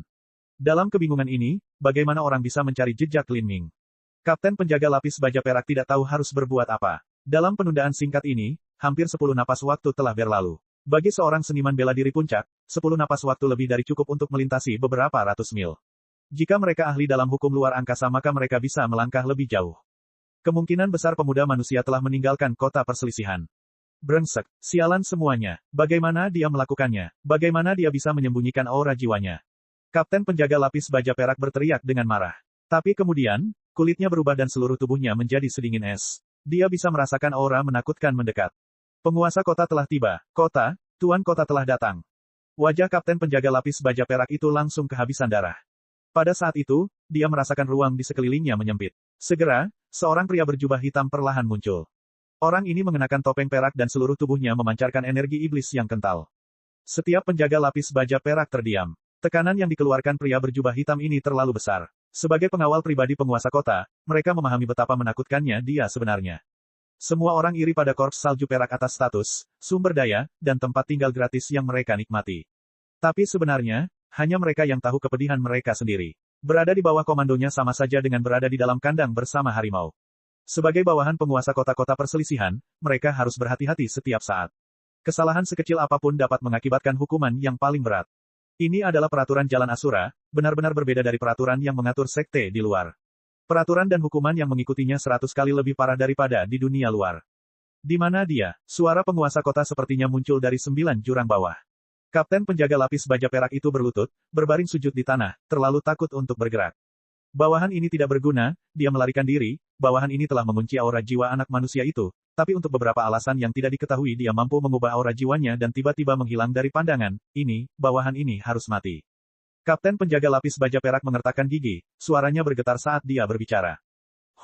Kamu memiliki kultivasi tingkat dewa suci dan kamu bahkan tidak bisa menghentikan junior transformasi ilahi untuk melarikan diri, apa gunanya yang tersisa untukmu? Penguasa kota menelusuri lingkaran spasialnya, seluruh tubuhnya memancarkan niat membunuh. Kapten penjaga lapis baja perak itu bergetar. Dia tahu bahwa penguasa kota adalah orang yang sangat kejam dan tanpa ampun. Bahkan jika pembangkit tenaga listrik Holy Lord tidak menaatinya, dia akan mengeksekusi mereka tanpa ragu-ragu. Tuan kota, bawahan ini mohon maaf, mohon berikan kesempatan kepada bawahan ini untuk menebus. Kapten penjaga lapis baja perak hampir tidak bisa menjaga ketenangannya. Saat menghadapi kematian, tidak ada seorang pun yang bisa tetap bergeming. Bahkan para Holy Lord yang hidup puluhan ribu tahun pun tidak terkecuali. Mata penguasa kota bersinar dengan cahaya dingin, jari-jarinya masih menelusuri cincin spasialnya. Dia tidak langsung menjawab, meskipun hanya beberapa saat berlalu, periode waktu yang singkat ini seperti bertahun-tahun bagi kapten penjaga lapis baja perak. Penguasa kota akhirnya melepaskan cincin spasialnya. Tahukah kamu apa artinya mendapatkan hadiah Zenith Black ketiga dari Wheel of Destiny? Selama bertahun-tahun, di kota-kota Jalan Asura yang tak terhitung jumlahnya, berapa banyak orang yang bisa mendapatkan hadiah legendaris ini? Tahukah Anda bahwa hadiah ini dikatakan terkait dengan Asura Roadmaster yang misterius? Kamu hanya sampah. Meskipun ini adalah peluang keberuntungan terbesar dalam 100 juta tahun terakhir, namun justru menghilang dari depan mata saya. Anda seharusnya melapor kepada saya sejak awal. Tidak setelah dia mengeluarkan hadiah level hitam puncaknya. Penguasa kota sangat marah. Menurutnya, takdir ini seharusnya menjadi miliknya. Harta karun Jalan Asura diperoleh oleh mereka yang memiliki kekuatan untuk menggenggamnya. Harta Lin Ming, hal-hal yang diperolehnya di kota perselisihan, semuanya harus menjadi miliknya. Namun, dia sebenarnya tidak dapat memanfaatkan kesempatan untuk naik ke surga dalam satu lompatan. Ini tidak bisa ditoleransi. As Asura Roadmaster, ketika kapten penjaga lapis baja perak mendengar berita ini, dia mulai gemetar. Dia tidak pernah membayangkan bahwa hadiah misterius akan memiliki arti yang begitu penting. Siapakah Asura Roadmaster itu? Itu adalah penguasa legendaris dari 33 surga. Dari awal sampai akhir, kapten penjaga lapis baja perak tidak pernah membayangkan bahwa Lin Ming bisa mendapatkan hadiah tingkat hitam puncak. Lagi pula, hadiah ini terlalu langka. Jika kapten penjaga lapis baja perak telah melapor kepada penguasa kota setelah Lin Ming memasuki dunia permainan, namun Lin Ming tidak berhasil mendapatkan hadiah tingkat hitam puncak, maka dia akan sama menderitanya karena melaporkan sesuatu yang sangat kecil kepada sang penguasa kota. Tuan kota. Setelah itu, Ketika Lin Ming keluar dia sangat licik. Ketika dia menempatkan lencana tengkorak ke dalam roda takdir, dia menyembunyikan jumlah lencana yang dia peroleh sehingga tidak ada yang tahu apakah itu 50 atau 100. Seperti ini, dia berhasil menunda selusin lebih banyak waktu. Hanya dengan cara inilah dia bisa melarikan diri sebelum penguasa kota tiba. Sebenarnya, dari awal sampai akhir, Kapten Penjaga Lapis Baja Perak tidak melakukan kesalahan apapun. Meski begitu, dia mendapatkan hasil terburuk dari yang terburuk. Jika dia harus menyalahkan seseorang, dia hanya bisa menyalahkan keberuntungannya sendiri karena terlalu buruk. Dia tidak hanya menghadapi kejadian langka dan mustahil, namun pemuda manusia ini juga memiliki teknik untuk menyembunyikan aura jiwanya. Dia benar-benar mengalami nasib buruk. Kini ia terpaksa menderita dalam diam, tak mampu melampiaskan kepahitannya. Lagi pula, siapa yang berani membantah di depan penguasa kota? Dia hanya bisa berlutut dan menunggu hukumannya. Aku tidak akan membunuhmu hari ini dan akan mengampuni nyawamu yang tidak berharga. Ini bukan karena saya menunjukkan belas kasihan kepada Anda tetapi hanya karena Anda telah mengingat aura jiwa manusia itu. Saya akan memberi Anda satu kesempatan untuk menebus diri Anda sendiri. Namun, meski Anda bisa menghindari hukuman mati, Anda tidak bisa menghindari hukuman atas kejahatan Anda. Saya akan memenjarakan Anda selama 200.000 tahun dan juga memasang segel budak di tubuh Anda. Jika kamu tidak dapat menyelesaikan misi yang diberikan kepadamu maka kamu bisa mati. Di berbagai kota di Jalan Asura, setelah ratusan juta tahun, takdir yang luar biasa ini, peluang yang menantang surga, telah terjadi di dalam kota perselisihan miliknya. Namun, dia tidak bisa mendapatkannya. Bagaimana dia bisa pasrah dengan hal ini? Ya, saya berterima kasih kepada penguasa kota atas belas kasihannya. Kapten Penjaga Lapis Baja Perak merasakan punggungnya licin karena keringat. Kematian sungguh terlalu menakutkan. Adapun kalian semua juga akan dihukum. Semua orang di sini dipenjara selama 50.000 tahun. Jika ada yang bisa menangkap manusia itu, maka hadiah besar menanti Anda. Jika kamu tidak bisa, maka yang menantimu hanyalah kematian. Suara penguasa kota terdengar sedingin es saat dia memandang orang lain. Semua penjaga berlutut di tanah, terlalu takut untuk berbicara. Bab 1446, Giok Kuno. Setelah kejadian di Benteng Dewa Hitam, seluruh kota perselisihan berada dalam siaga tinggi. Ketika penguasa kota mengetahui bahwa Lin Ming telah melarikan diri, dia menggunakan transmisi suara 1000 mil untuk memberitahu para penjaga untuk memulai formasi susunan besar dan menutup kota. Penguasa kota melakukan ini karena menurutnya Lin Ming mungkin belum tentu meninggalkan kota perselisihan. Jika dia mencari di kota, dia mungkin bisa mendapatkan beberapa keuntungan. Dan, yang lebih penting, penguasa kota ingin melakukan blokade total terhadap semua berita. Dia kemudian memindai buku catatan hari itu di Benteng Dewa Hitam dan menangkap semua seniman bela diri yang muncul di sana, memenjarakan mereka semua. Kemudian, masing-masing dari orang-orang ini memiliki tanda dewa pencari jiwa yang digunakan untuk menyisir ingatan mereka. Jika salah satu dari mereka menyampaikan berita kepada orang lain tersebut juga akan ditangkap dan dipenjarakan. Kemudian, mereka akan menempatkan rune dewa penyegel memori di dalamnya. Metode gila semacam ini mencerminkan aturan tirani Jalan Asura. Di sini, kekuatan adalah segalanya. Dengan kekuatan, seseorang dapat mengabaikan semua opini publik dan melakukan apapun yang mereka inginkan. Adapun hal-hal seperti belas kasihan atau kebajikan, itu hanyalah lelucon. Alasan memblokir berita ini adalah untuk mencegah master top lainnya bergabung dalam perburuan Lin Ming. Seniman bela diri yang normal tidak akan tahu betapa berharganya hal yang diperoleh Lin Ming.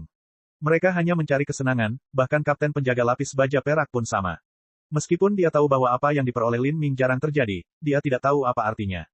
Tapi, hanya karena seniman bela diri biasa ini tidak tahu apa maksudnya, bukan berarti penguasa kota lainnya juga tidak tahu. Jika berita ini menyebar dan penguasa kota lainnya memutuskan untuk ikut serta dalam aksi tersebut, akan jauh lebih sulit bagi penguasa kota perselisihan untuk menangkap Lin Ming. Pada saat ini, Lin Ming sama sekali tidak menyadari semua perubahan yang terjadi di kota perselisihan. Dia telah melarikan diri 50.000 mil ke utara. Ini adalah pegunungan berhutan. Lin Ming mengukir guanya sendiri yang tinggal di pegunungan ini dan untuk sementara mengasingkan diri. Dia telah berubah ke penampilan yang sangat berbeda. Dia mengenakan jubah hitam yang terbuat dari energi, dan tingginya sedang dengan penampilan biasa-biasa saja. Kulitnya sedikit lebih kuning dan dagunya sedikit lebih lancip. Matanya sedikit terkulai dan dia tampak sangat biasa, seperti seseorang yang tidak akan Anda sadari di tengah keramaian. Sekarang dia harus melarikan diri, semakin rendah penampilannya, semakin baik. Alasan Lin Ming bisa melarikan diri dari musibah ini adalah karena dia mengembangkan teknik kelahiran kembali tubuh hukum impian ilahi ke batas yang cukup tinggi. Dia tidak hanya dapat dengan mudah mengubah penampilannya tetapi dia juga dapat mengubah aura jiwanya. Bahkan Raja Dunia yang hebat pun tidak akan bisa dengan mudah melihat melalui kamuflasenya. Ketika dia berencana meninggalkan istana impian surgawi untuk berpetualang dan menenangkan diri, tempat pertama yang dia pilih bukanlah Jalan Asura melainkan surga pertemuan suci di mana ras suci berkuasa. Lin Ming berani pergi ke Saint Convocation Heaven karena dia mampu mengandalkan teknik kelahiran kembali tubuh. Hanya dari ini saja, Lin Ming merasakan kekaguman yang tulus terhadap mimpi ilahi. Dia benar-benar berhasil meneliti sistem penempaan jiwa hingga tingkat yang begitu halus dan menetapkan hukum impian ilahi yang mendalam. Tentu saja, Kapten Penjaga Spiritas tingkat Holy Lord biasa itu tidak dapat dengan mudah melihat penyamaran Lin Ming, dan sebagian alasannya juga karena Magic Cube. Magic Cube telah memungkinkan Lin Ming untuk memahami hukum mimpi ilahi sedemikian rupa sehingga ia hampir mencapai tingkat bakat Frost Dream. Sepertinya aku tidak bisa menggunakan penampilan asliku lagi. Lalu, saya akan menggunakan penampilan ini untuk terus berpartisipasi dalam uji coba jalan Asura. Itu seharusnya cukup aman. Lin Ming memiliki keyakinan pada teknik mengubah penampilannya sendiri. Bahkan jika dia berdiri di depan penguasa kota sendiri, penguasa kota tidak akan bisa mengenalinya. Hanya seorang Empyrean yang bisa melihat penyamarannya. Sekarang bahayanya telah mereda, Lin Ming fokus pada tangan kanannya. Dia ingin melihat apa yang dia gambar. Apapun itu, dia telah mempertaruhkan nyawanya untuk mendapatkannya. Terlebih lagi, itu adalah sesuatu yang belum pernah terlihat selama ratusan juta tahun. Seharusnya tidak terlalu buruk. Lampu hijau samar muncul di tangan kanan Lin Ming, perlahan berkumpul. Akhirnya membentuk batu giok hijau. Lin Ming melihat batu giok ini. Warnanya hijau tua dan seukuran telapak tangan bayi, seperti liontin batu giok. Permukaan batu giok itu memiliki ukiran aneh di atasnya. Dibandingkan dengan bahasa kompleks dari alam ilahi atau ras suci, tulisan semacam ini jauh lebih sederhana, hanya terdiri dari 4 coretan. Lin Ming memandangi batu giok itu selama setengah hari. Dia tidak dapat mengingat apapun tentang karakter-karakter ini. Apa ini? Tidak ada penjelasan sama sekali. Lin Ming tidak mengerti apa efek batu giok kuno ini. Yang bisa dia rasakan dari batu giok kuno ini hanyalah aura primal yang samar-samar, seolah-olah sudah ada selama bertahun-tahun yang tak terhitung jumlahnya. Namun, bahkan setelah ratusan juta atau bahkan miliaran tahun, batu giok ini tetap bersih dan cerah. Saat dia memegangnya di tangannya, bahkan ada perasaan sedikit hangat. Mungkin bisa digunakan saat membuka sidang terakhir. Lin Ming berpikir keras. Saat dia bersiap untuk meletakkannya di ruang Magic Cube, sebuah pesan spiritual tiba-tiba muncul di benaknya. Pesan ini tidak memiliki kata-kata, namun masih berhasil menyampaikan beberapa informasi yang kabur kepadanya. Pikiran Lin Ming bergerak dan dia menuangkan perasaan ilahi ke dalam batu giok kuno. Segera, dia bisa melihat beberapa garis samar di dalam batu giok kuno. Garis-garis ini membentuk desain yang rumit. Saat Lin Ming melihatnya, dia bisa merasakan bahwa itu agak mirip dengan peta. Dan di sekitar peta ini terdapat komentar-komentar buram. Adapun kata-kata ini, Lin Ming mampu memahaminya. Bahasa-bahasa tersebut terdiri dari bahasa alam ilahi dan juga bahasa ras suci. Selama periode waktu setelah Lin Ming berhubungan dengan orang-orang suci dan spirita, dia perlahan mempelajari bahasa mereka. Seorang seniman bela diri memiliki ingatan fotografis dan tidak terlalu merepotkan untuk mempelajari bahasa baru, terutama bagi seseorang dengan persepsi tiada taraf seperti Lin Ming. Harta karun dewa kesunyian besar. Lin Ming perlahan membaca kata-katanya, satu persatu. Soul White, tahukah kamu apa itu Great Desolate Gatroth? Soul White muncul dari Extreme Valet Ring milik Lin Ming, sedikit terkejut. Harta karun dewa kesunyian yang besar. Pelayan tua ini tidak tahu, tapi aku pernah mendengar tentang gurun besar sebelumnya. Itu adalah area yang sangat luas di Jalan Asura, kawasan hutan belantara yang benar-benar liar dan buas. Banyak seniman bela diri pergi ke sana untuk menenangkan diri, namun mereka hanya melakukan perjalanan keliling. Adapun kedalaman Great Desolate, tidak ada yang berani melangkah sejauh itu. Di kedalamannya, ada binatang buas kuno yang kuat dan bahkan dewa binatang. Apalagi jumlahnya cukup banyak. Dikatakan bahwa ada banyak harta langka dan tersembunyi di Great Desolate. Jika seseorang cukup beruntung, jika takdirmu menentang langit, maka kamu bahkan mungkin menemukan tulang-tulang dewa binatang yang sudah lama mati. Itu adalah negeri yang penuh dengan peluang keberuntungan yang sangat besar namun juga sangat berbahaya. Mereka yang pergi ke sana selalu bergantung pada seutas benang kehidupan, dengan 9 peluang kematian dan hanya 1 peluang untuk bertahan hidup. Lin Ming menarik napas dingin saat mendengar deskripsi Soul White. Dewa binatang. Sampai sekarang, Lin Ming hanya melihat 2 dewa binatang dengan matanya sendiri. Yang pertama adalah naga hitam di jurang iblis abadi, dan yang kedua adalah monster kontrak Empyrean Demon Dawn. Dewa binatang yang normal sedikit lebih lemah dari seorang Empyrean. Tapi, ada beberapa dewa binatang dengan garis keturunan yang kuat dan kekuatan yang diwariskan yang mampu dibandingkan dengan pembangkit tenaga listrik puncak Empyrean. Dalam hal kekuatan, God Beast dari Empyrean Demon Dawn dan Black Dragon di Eternal Demon Abyss berada pada level yang sangat berbeda. Meskipun Lin Ming belum pernah melihat naga hitam dalam pertarungan Eternal Demon Abyss, dia bisa memastikan bahwa itu tidak lebih lemah dari Empyrean Primordius di masa lalu. Kalau tidak, mustahil bagi naga hitam untuk bertarung berdampingan dengan Empyrean Primordius. Di Great Desolate ini mungkin memang ada harta karun dewa. Dan, garis-garis pada batu giok kuno ini mungkin adalah peta reruntuhan kuno itu. Saat Soul White melihat Lin Ming mengembangkan ide untuk pergi ke Great Desolate, dia buru-buru mengecilkan hatinya. Guru, dengan kultivasi Anda, masih terlalu dini bagi Anda untuk pergi ke gurun besar. Tempat itu berbeda dengan dunia Game Hunter. Game Hunter hanyalah sebuah percobaan dan kesulitannya ditentukan oleh kultivasi Anda. Namun, Great Desolate berbeda. Itulah dunia nyata, di mana hanya kekuatan Anda yang penting. Saya percaya bahwa Master seharusnya melihat misi tingkat jiwa biru yang langka itu terlebih dahulu. Namun, misi tingkat jiwa biru juga tidak mudah untuk diselesaikan. Ada banyak Asura Bintang 2 yang membentuk tim untuk menyelesaikan misi level jiwa biru. Lin Ming mengangguk. Memang benar, kekuatannya agak terlalu rendah saat ini. Dia mungkin sebaiknya menyelesaikan misi tingkat jiwa biru yang langka terlebih dahulu.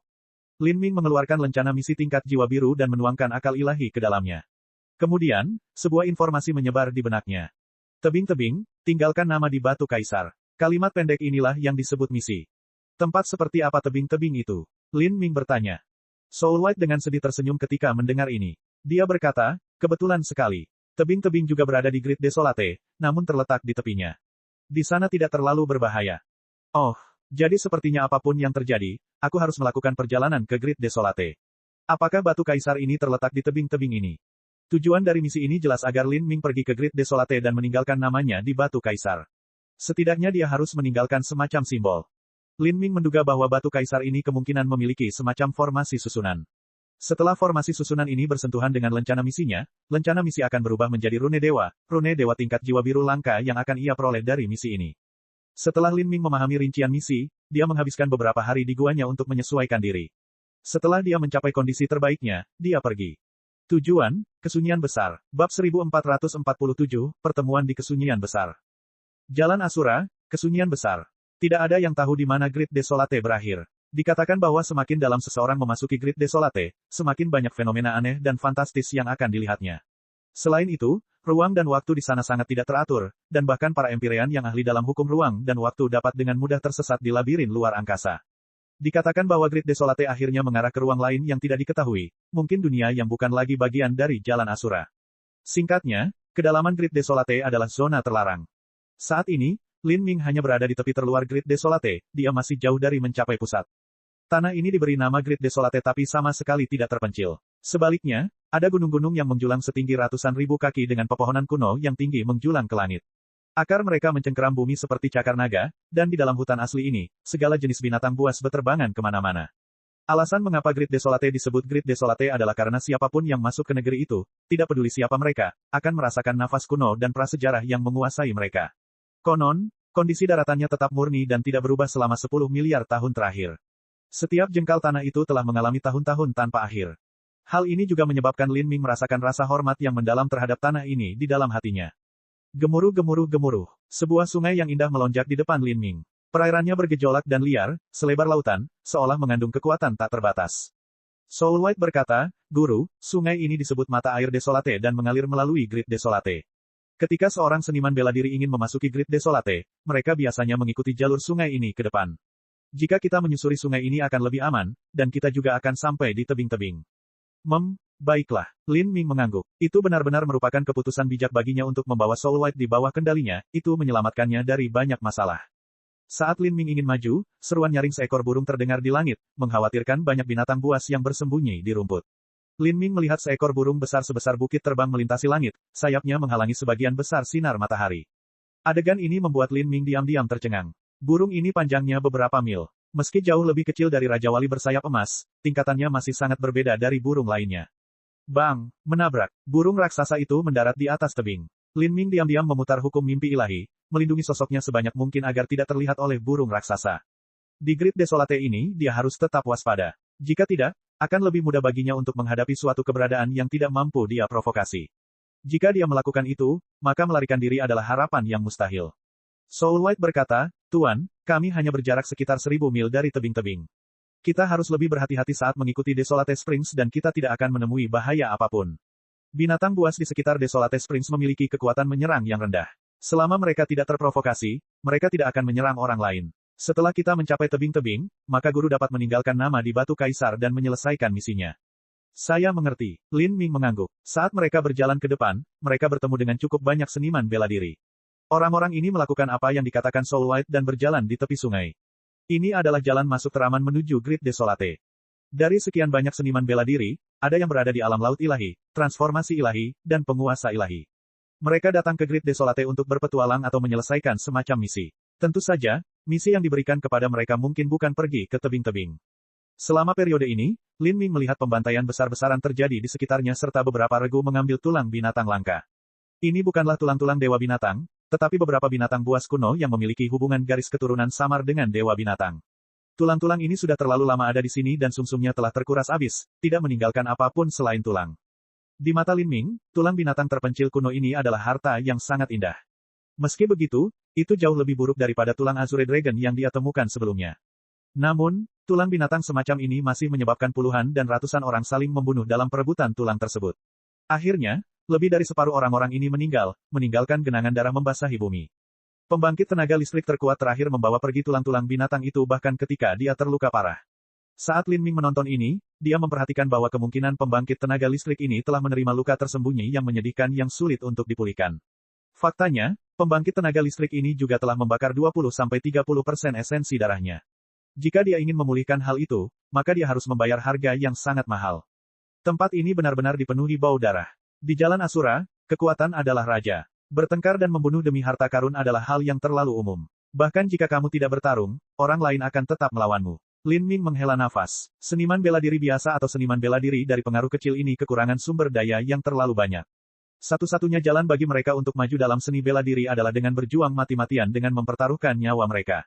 Hei, bocah nakal, apakah kamu sudah lama berada di sini? Pernahkah Anda melihat tulang binatang? Apakah Anda melihat oleh siapa mereka dibawa? Kemana perginya orang itu? Lin Ming tidak terjun ke dalam perjuangan untuk tulang binatang. Meski begitu, masalah tetap datang mengetuk pintunya. Lin Ming berbalik untuk melihat beberapa seniman bela diri ras suci dan Im mendekatinya. Mereka dipanggil sebagai bantuan oleh rekan-rekan mereka, tetapi ketika mereka mengejar, rekan-rekan mereka semuanya terbunuh. Mereka tidak merasakan apapun terhadap kematian rekan mereka. Sebaliknya, yang mereka khawatirkan adalah keberadaan tulang binatang itu. Saya tidak punya ide. Lin Ming menggelengkan kepalanya. Dia tidak repot-repot memberitahu orang-orang ini ke arah mana seniman bela diri yang terluka parah itu lari dengan tulang-tulang binatang itu. Jangan coba-coba berbohong padaku. Biarkan aku mencari jiwamu sedikit. Jika apa yang kamu katakan itu benar maka aku tidak akan membunuhmu. Dari kelompok kecil, seorang lelaki tua berbicara sambil menjilat bibirnya, tertawa kecil sambil mengulurkan tangan ke arah Lin Ming. Dia hanya tidak percaya kata-kata Lin Ming. Jika Lin Ming ada di sini, mengapa dia tidak melihat siapa yang mengambil tulang binatang itu? Lin Ming mengerutkan kening. Im ini ingin mencari jiwanya dan mengatakannya dengan tenang dan santai, seolah-olah dia sedang menanyakan arah. Dia tidak ingin membunuh siapapun di sini, tetapi beberapa orang sebenarnya datang mencari kematiannya sendiri. Im tua itu tertawa ketika melihat Lin Ming menolak. Haha bocah nakal, aku sudah tahu kamu berbohong. Anda mungkin adalah teman siapapun yang mengambil tulang binatang itu, atau mungkin tulang itu ada di tubuh Anda. Im tua itu mengulurkan tangannya yang kurus seperti cakar ayam untuk menggenggam Lin Ming. Niat membunuh yang kental melintas di mata Lin Ming. Pada saat berikutnya, cahaya merah dan ungu menyala, membelah kehampaan. Im tua itu tiba-tiba bergetar, seluruh tubuhnya menggigil. Tangannya yang terulur juga membeku di tempatnya saat jari-jarinya gemetar. Dia menunduk dengan rasa tidak percaya terukir di matanya. Ada lubang berdarah besar di dadanya. Kamu, sialan, bunuh dia. Seniman bela diri lain di sekitar Im Lama semuanya marah. Bertarung bersama, anak ini sama sekali tidak sederhana. Mereka tidak pernah berpikir bahwa Lin Ming akan menyerang secara diam-diam dengan cara seperti itu sekarang, dan mereka juga tidak mengenali kekuatan aslinya. Ayo, kalian semua bisa mati bersama. Lin Ming melambaikan tombak darah Phoenix. Pada saat yang sama, energi meletus dari tubuhnya saat energi nenek moyang yang berat melonjak keluar, menghalangi ruang di sekelilingnya. Saat orang-orang ini terbungkus dalam ruang sang nenek, mereka segera merasakan tekanan penindasan yang mengerikan yang menekan mereka. Jangankan menyerang, bahkan bernapas pun menjadi sulit. Tunggu. Beberapa orang menangis sedih. Namun, begitu Lin Ming menyerang, dia tidak menahan diri sama sekali. Tombak darah Phoenix tersapu dengan busur cahaya tombak yang tebal. Hanya dalam beberapa kedipan mata, semua orang ini dibunuh oleh Lin Ming.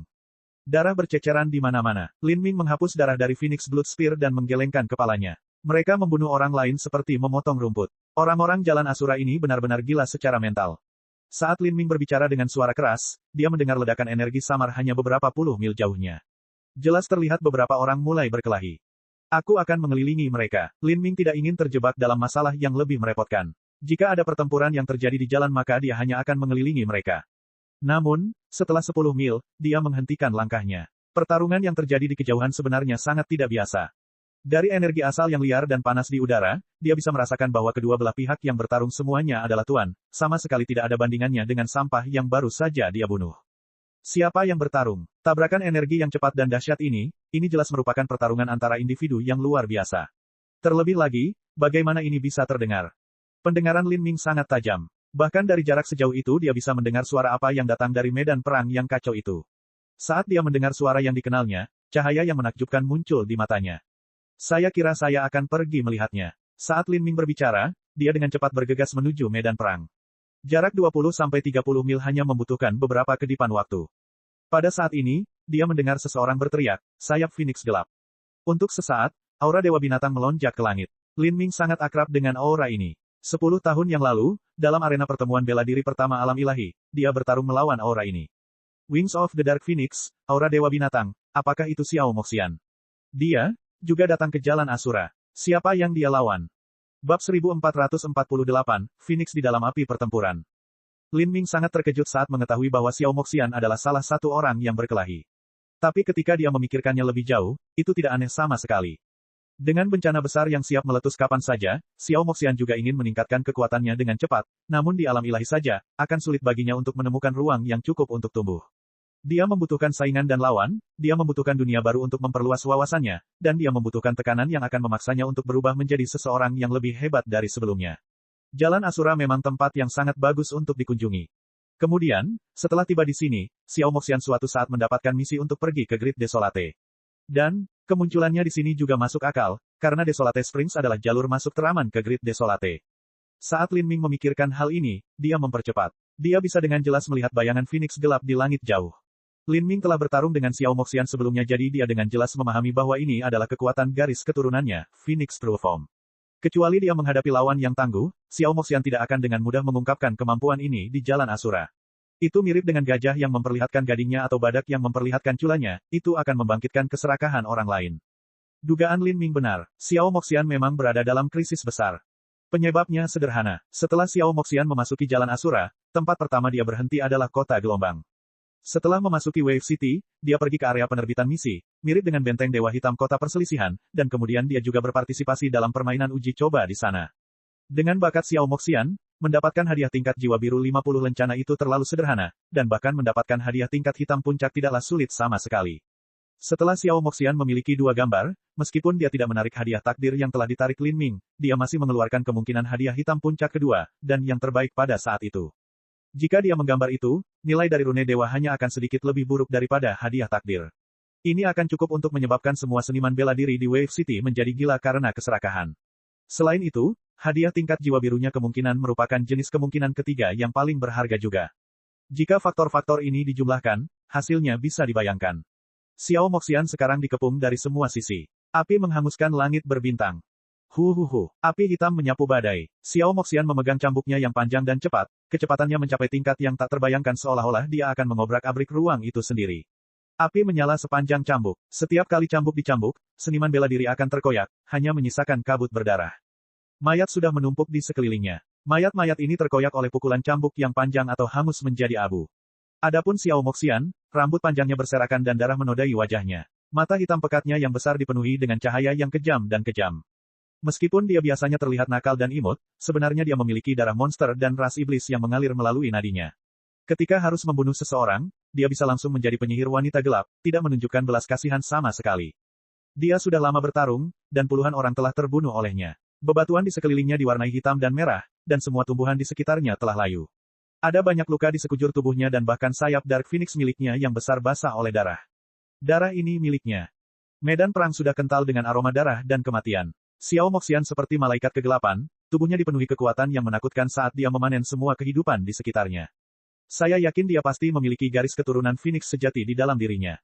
Dia bahkan mungkin keturunan burung Phoenix. Di tengah sekelompok orang, seorang seniman bela diri Holy Lord tiba-tiba berteriak. Dia jelas memiliki banyak pengalaman. Di tengah pertempuran sengit ini dia mampu melihat garis keturunan Xiao Moxian. Tubuh Phoenix. Bagaimana mungkin seorang keturunan bisa lahir dari burung Phoenix yang kawin dengan ras lain? Jika demikian, maka kami bersaudara benar-benar mendapatkan jackpot. Hanya setetes esensi darahnya saja sudah sangat berharga. Jika kita bisa menangkap wanita ini dan berkultivasi ganda dengannya, kita bisa menyedot esensi yin-nya dan bahkan menelan energi asal mulanya. Kita bahkan bisa menggunakan darahnya untuk membuat obat untuk mendapatkan manfaat yang tak terbayangkan. Hahaha. Gunakan dia untuk obat, itu terlalu merusak kesenangan. Ini benar-benar wanita dengan kualitas terbaik, yang paling menonjol dari semuanya, jadi bagaimana kita bisa menggunakannya sebagai obat? Kita harus menikmatinya semaksimal mungkin. Saat kita menangkapnya, kita bisa memasang segel budak di dalam dirinya dan membuatnya melayani kita dengan setia. Hehe, gadis kecil, jangan melawan kami. Kami memiliki cukup banyak orang sehingga cepat atau lambat Anda akan ditangkap. Tidak peduli apa yang kamu coba, kami akan menempatkan rune segel budak di dalam dirimu dan menikmati tubuhmu, hahaha. Para seniman bela diri terkemuka meningkatkan rentetan serangan mereka yang kejam. Orang-orang ini memiliki budidaya tingkat Holy Lord dengan total 4 Holy Lord. Meskipun mereka bukan Holy Lord yang kuat, beberapa dari mereka jika digabungkan akan membentuk kekuatan yang mengerikan. Hampir mustahil bagi Xiao Moxian untuk lolos dari pengepungan orang-orang ini, dan bahkan seseorang seperti Lin Ming akan merasa kesulitan. Xiao Moxian membentuk lebih banyak segel saat dia membungkus tubuhnya dengan api hitam. Tanda mistik mulai menyinari wajah, leher, dan lengannya. Rune ini adalah rune hukum Phoenix gelap yang tertulis di tubuhnya. Itu adalah keajaiban hukum yang dia warisi dari ibunya, simbol dewa binatang. Rune ini berkilauan dengan cahaya hitam cemerlang. Kekuatan hukum mulai melonjak di sekitar Lin Ming. Api hitam membubung ke langit, menyapu langit. Jangan bersusah payah gadis kecil, percuma saja kamu menunda waktu. Apa menurutmu lelaki tua itu akan ada di sini untuk menyelamatkanmu? Mungkin dia sudah meninggal di Wave City, atau setidaknya dia saling terluka bersama dengan City Lord Wave City. Kalau tidak, bagaimana kita berempat bisa menikmati kesempatan beruntung seperti itu? Hehehe. Keempat Holy Lord menyebar, menyerang Xiao Moxian dari jauh. Bang! Api meledak dengan ganas. Beberapa seniman bela diri yang menyerang Xiao Moxian berubah menjadi abu. Namun 4 tokoh besar Holy Lord justru mundur. Salah satu dari mereka bahkan dengan santainya menggenggam minion di samping mereka untuk digunakan sebagai perisai. Seniman bela diri malang itu langsung terbakar abis, tapi pembangkit tenaga listrik Holy Lord di belakangnya baik-baik saja. Orang-orang yang mengepungmu semua adalah budak kami yang dikendalikan oleh rune dewa. Tahukah kamu bahwa ada rune dewa yang secara khusus dapat bertindak sebagai segel budak bagi orang lain? Jika Anda membakarnya, kami sama sekali tidak rugi. Faktanya, kamu hanya membuang-buang kekuatanmu, hahaha. Holy Lord ini berasal dari ras iblis. Dia pendek, dengan telinga lancip dan kulit hampir hitam. Pada saat ini dia tersenyum jahat ketika matanya dengan rakus menyapu tubuh Xiao Moxian. Sebenarnya, mereka juga tahu bahwa Xiao Moxian sangat kuat. Jika mereka benar-benar menyerang dalam pertarungan langsung maka tidak ada satupun dari mereka yang bisa menandingi Xiao Moxian. Bahkan jika mereka bergabung, Xiao Moxian masih bisa melakukan serangan balik dan membunuh 1 atau 2 dari mereka. Karena itu, mereka menggunakan banyak budak yang mereka kendalikan untuk melemahkan kekuatannya. Ini adalah taktik yang paling aman dan metodis. Mata Xiao Moxian bersinar dengan cahaya dingin. Meskipun dia memiliki fisik yang hampir tak tertandingi, dia memang menghabiskan terlalu banyak energi dan mendekati batas kemampuannya. Mata hitam pekatnya menyipit saat dia menatap ke arah Holy Lord Iblis yang baru saja berbicara. Niat membunuh muncul dari sekelilingnya. Kamu sedang mendekati kematian. Bang! Pada saat ini, gunung berapi sepertinya meletus di dalam Xiao Moxian. Kekuatannya dengan cepat meningkat saat auranya menyembur keluar, menyebabkan bumi berguncang. Pada saat itu, rasanya seperti burung Phoenix sejati sedang bangkit dalam diri Xiao Moxian. Ini, Raja Suci Iblis yang berbicara sebelumnya tiba-tiba berhenti. Dia merasakan ruang di sekelilingnya mengencang saat kekuatan mengerikan menyapu ke arahnya. Xiao Moxian mengabaikan semua orang yang menyerangnya, satu-satunya tujuannya adalah melenyapkan Holy Lord yang baru saja berteriak. Keempat tua, hati-hati. Tidak terlalu jauh, 2 dari Four Wave Saint lainnya juga bergerak untuk membantunya. Adapun yang terakhir, dia menyerang Xiao Moxian. Dia terlalu jauh sehingga dia tidak punya cukup waktu untuk membantu rekannya, jadi dia berpikir untuk menyerang Xiao Moxian untuk memaksanya mundur. Xiao Moxian menyadari bahwa ada serangan yang datang dari belakang dan dia juga menyadari konsekuensi dari serangan itu. Tapi, dia mengabaikannya, dengan keras kepala menyerang seperti yang dia lakukan sebelumnya. Cambuknya yang panjang melolong ketika api hitam yang mengerikan membentuk kobaran api yang menghantam tubuh Holy Lord Sang Iblis. Raja Suci Iblis berteriak dengan sedih ketika separuh tubuhnya dipukul. Banyak organ tubuhnya pecah, meridiannya retak, dan dia memuntahkan seteguk darah. Bagaimana ini mungkin? Dia menganggap ini semua sulit dipercaya. Bagaimana bisa Xiao Moxian tiba-tiba meletus dengan kekuatan yang begitu besar? Dia telah membakar garis keturunannya, garis keturunan Phoenix gelap. Holy Lord di belakang Xiao Moxian berteriak saat dia menyerangnya. Pedangnya dengan kasar menebas punggungnya. Xiao Moxian telah menghabiskan seluruh kekuatan dan perhatiannya untuk menyerang ras iblis itu, Tuan Suci sehingga dia tidak punya waktu untuk berbalik dan bertahan. Sebaliknya, dia melingkarkan sayapnya ke sekeliling tubuhnya, memutar seluruh kekuatannya untuk menahan serangan pedang ini. Ya, sebuah pedang menebas esensi sejati pelindung Xiao Moxian dan menebas sayap Phoenix-nya. Darah memercik dan wajahnya memucat. Tubuhnya terlempar ke belakang hingga menabrak sekelompok batu. Gemuruh. Bebatuan hancur dan Xiao Moxian terkubur di dalam puing-puing. Tapi di saat berikutnya, sejumlah besar pecahan batu tersapu oleh sayap Phoenix hitamnya. Xiao Moxian berdiri, tetapi ketika dia melakukannya, dia mengungkapkan bahwa hanya satu sayap Phoenix-nya yang tegak, sayap lainnya tergantung pada sudut yang aneh. Serangan pedang tadi telah memotong tulang sayapnya. Selain itu, ada juga luka sepanjang 3 kaki, tidak diketahui seberapa dalamnya, tapi sudah melukai organ tubuhnya. Jika dia tidak memiliki tubuh burung Phoenix maka dia sudah kehilangan semua kekuatan tempurnya. Keempat tua, Kamu baik-baik saja. Dua dari Holy Lord menangkap ras iblis Holy Lord. Meskipun separuh tubuhnya hancur, dia masih memiliki satu nafas kehidupan. Dalam momen hidup atau mati tadi, dua Holy Lord lainnya telah mampu menanggung bagian dari serangan Xiao Moxian, menyelamatkan nyawanya. Gadis terkutuk ini, bos dari Four Wave Science berteriak, matanya bersinar dengan cahaya yang sangat tajam. Dia telah membakar darah Phoenix-nya.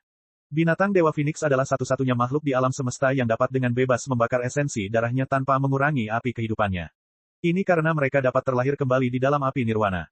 Namun, ini juga memiliki premis, dan burung Phoenix yang membakar esensi darahnya harus telah menyelesaikan setidaknya satu nirwana, jika tidak maka akan sulit untuk melakukannya.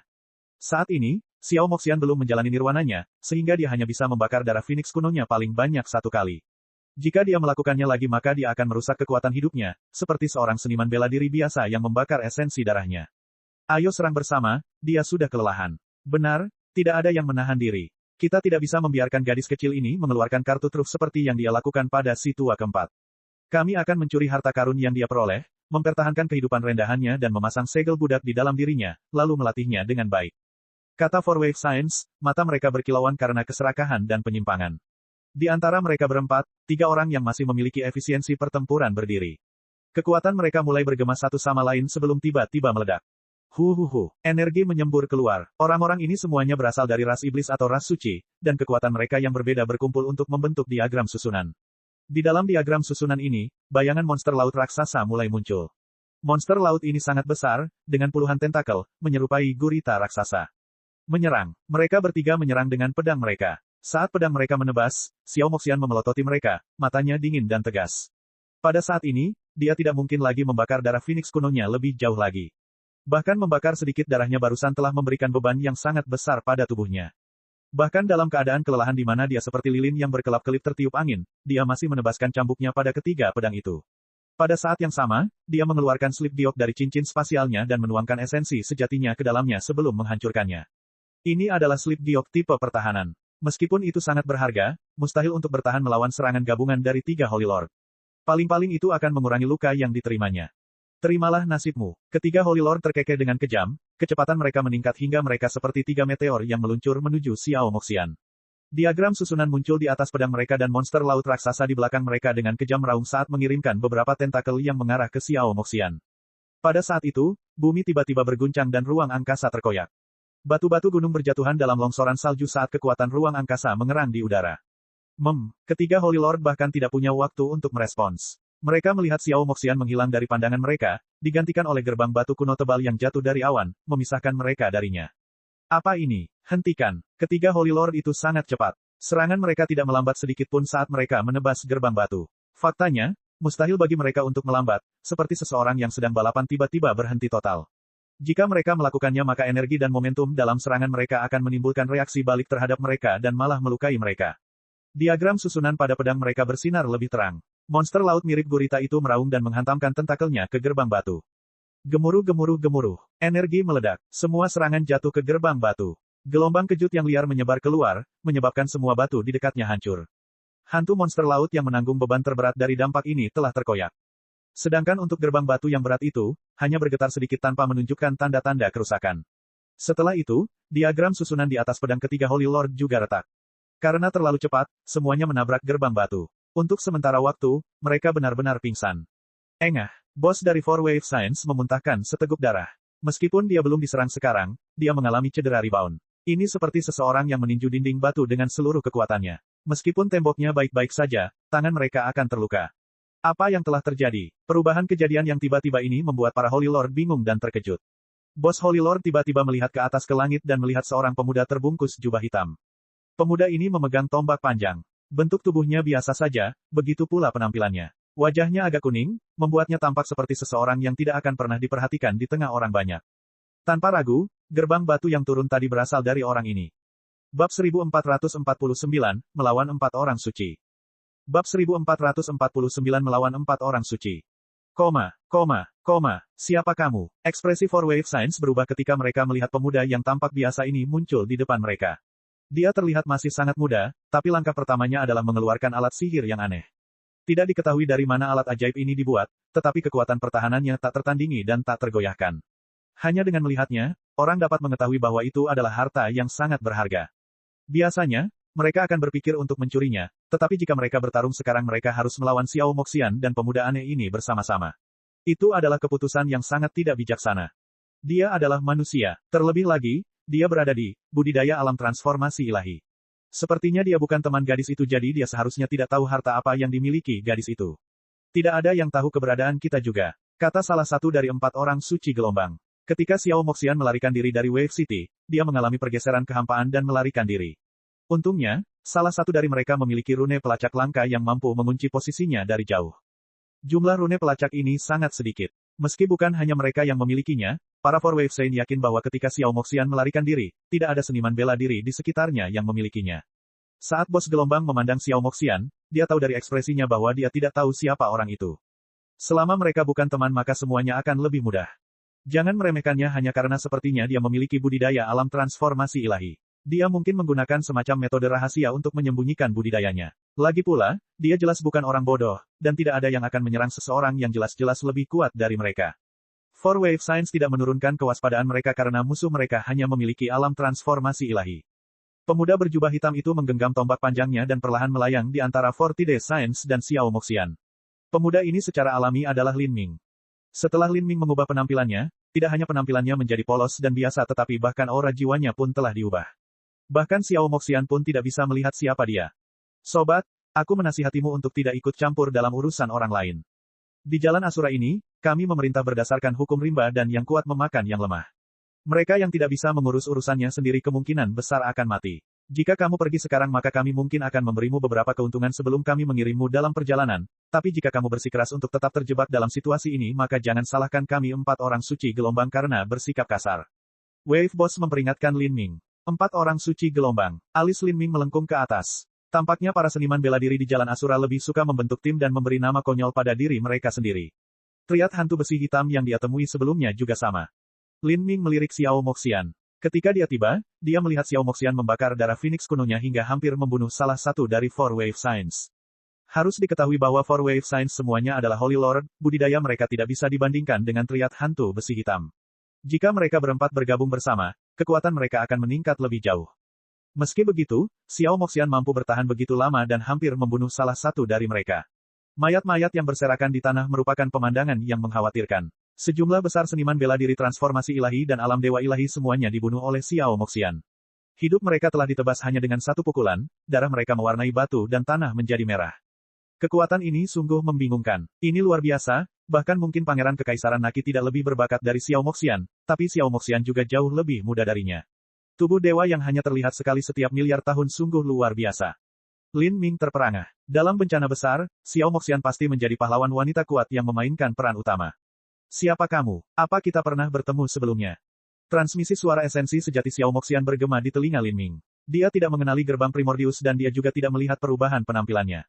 Tidak ada gunanya memikirkan siapa saya. Mari kita bicara setelah kita menghabisi orang-orang bodoh ini. Suara Lin Ming juga berubah, menjadi kurus dan kuda, tidak menarik untuk didengarkan sama sekali. Xiao Moxian menyeringai ketika dia mendengar Lin Ming, memperlihatkan sepasang taring tajam yang lucu. Namun, taringnya berlumuran darah, memberikan keindahan yang menyedihkan dan menyedihkan. Besar, Xiao Moxian mengangkat cambuk panjangnya. Saat ini, dia masih bisa tertawa. Meskipun dia seperti lampu tanpa minyak sekarang, dia mampu memulihkan sebagian energi asalnya dalam waktu singkat ini. Hanya bisa dikatakan bahwa tubuh dewa binatang terlalu tangguh. Sobat, sepertinya kamu ingin mati apapun yang terjadi. Four Wave Saints bisa merasakan bahwa Lin Ming sama sekali tidak biasa, tapi saat ini sudah terlambat bagi mereka untuk menyerah pada tujuan mereka. Mereka mengepung Lin Ming, tapi Lin Ming mengambil waktu ini untuk menyerang. Begitu dia menyerang, dia melakukannya dengan seluruh kekuatannya. Lawannya adalah Holy Lord, dan meskipun mereka adalah Holy Lord yang lemah, ketiganya jika digabungkan tidak bisa dianggap remeh.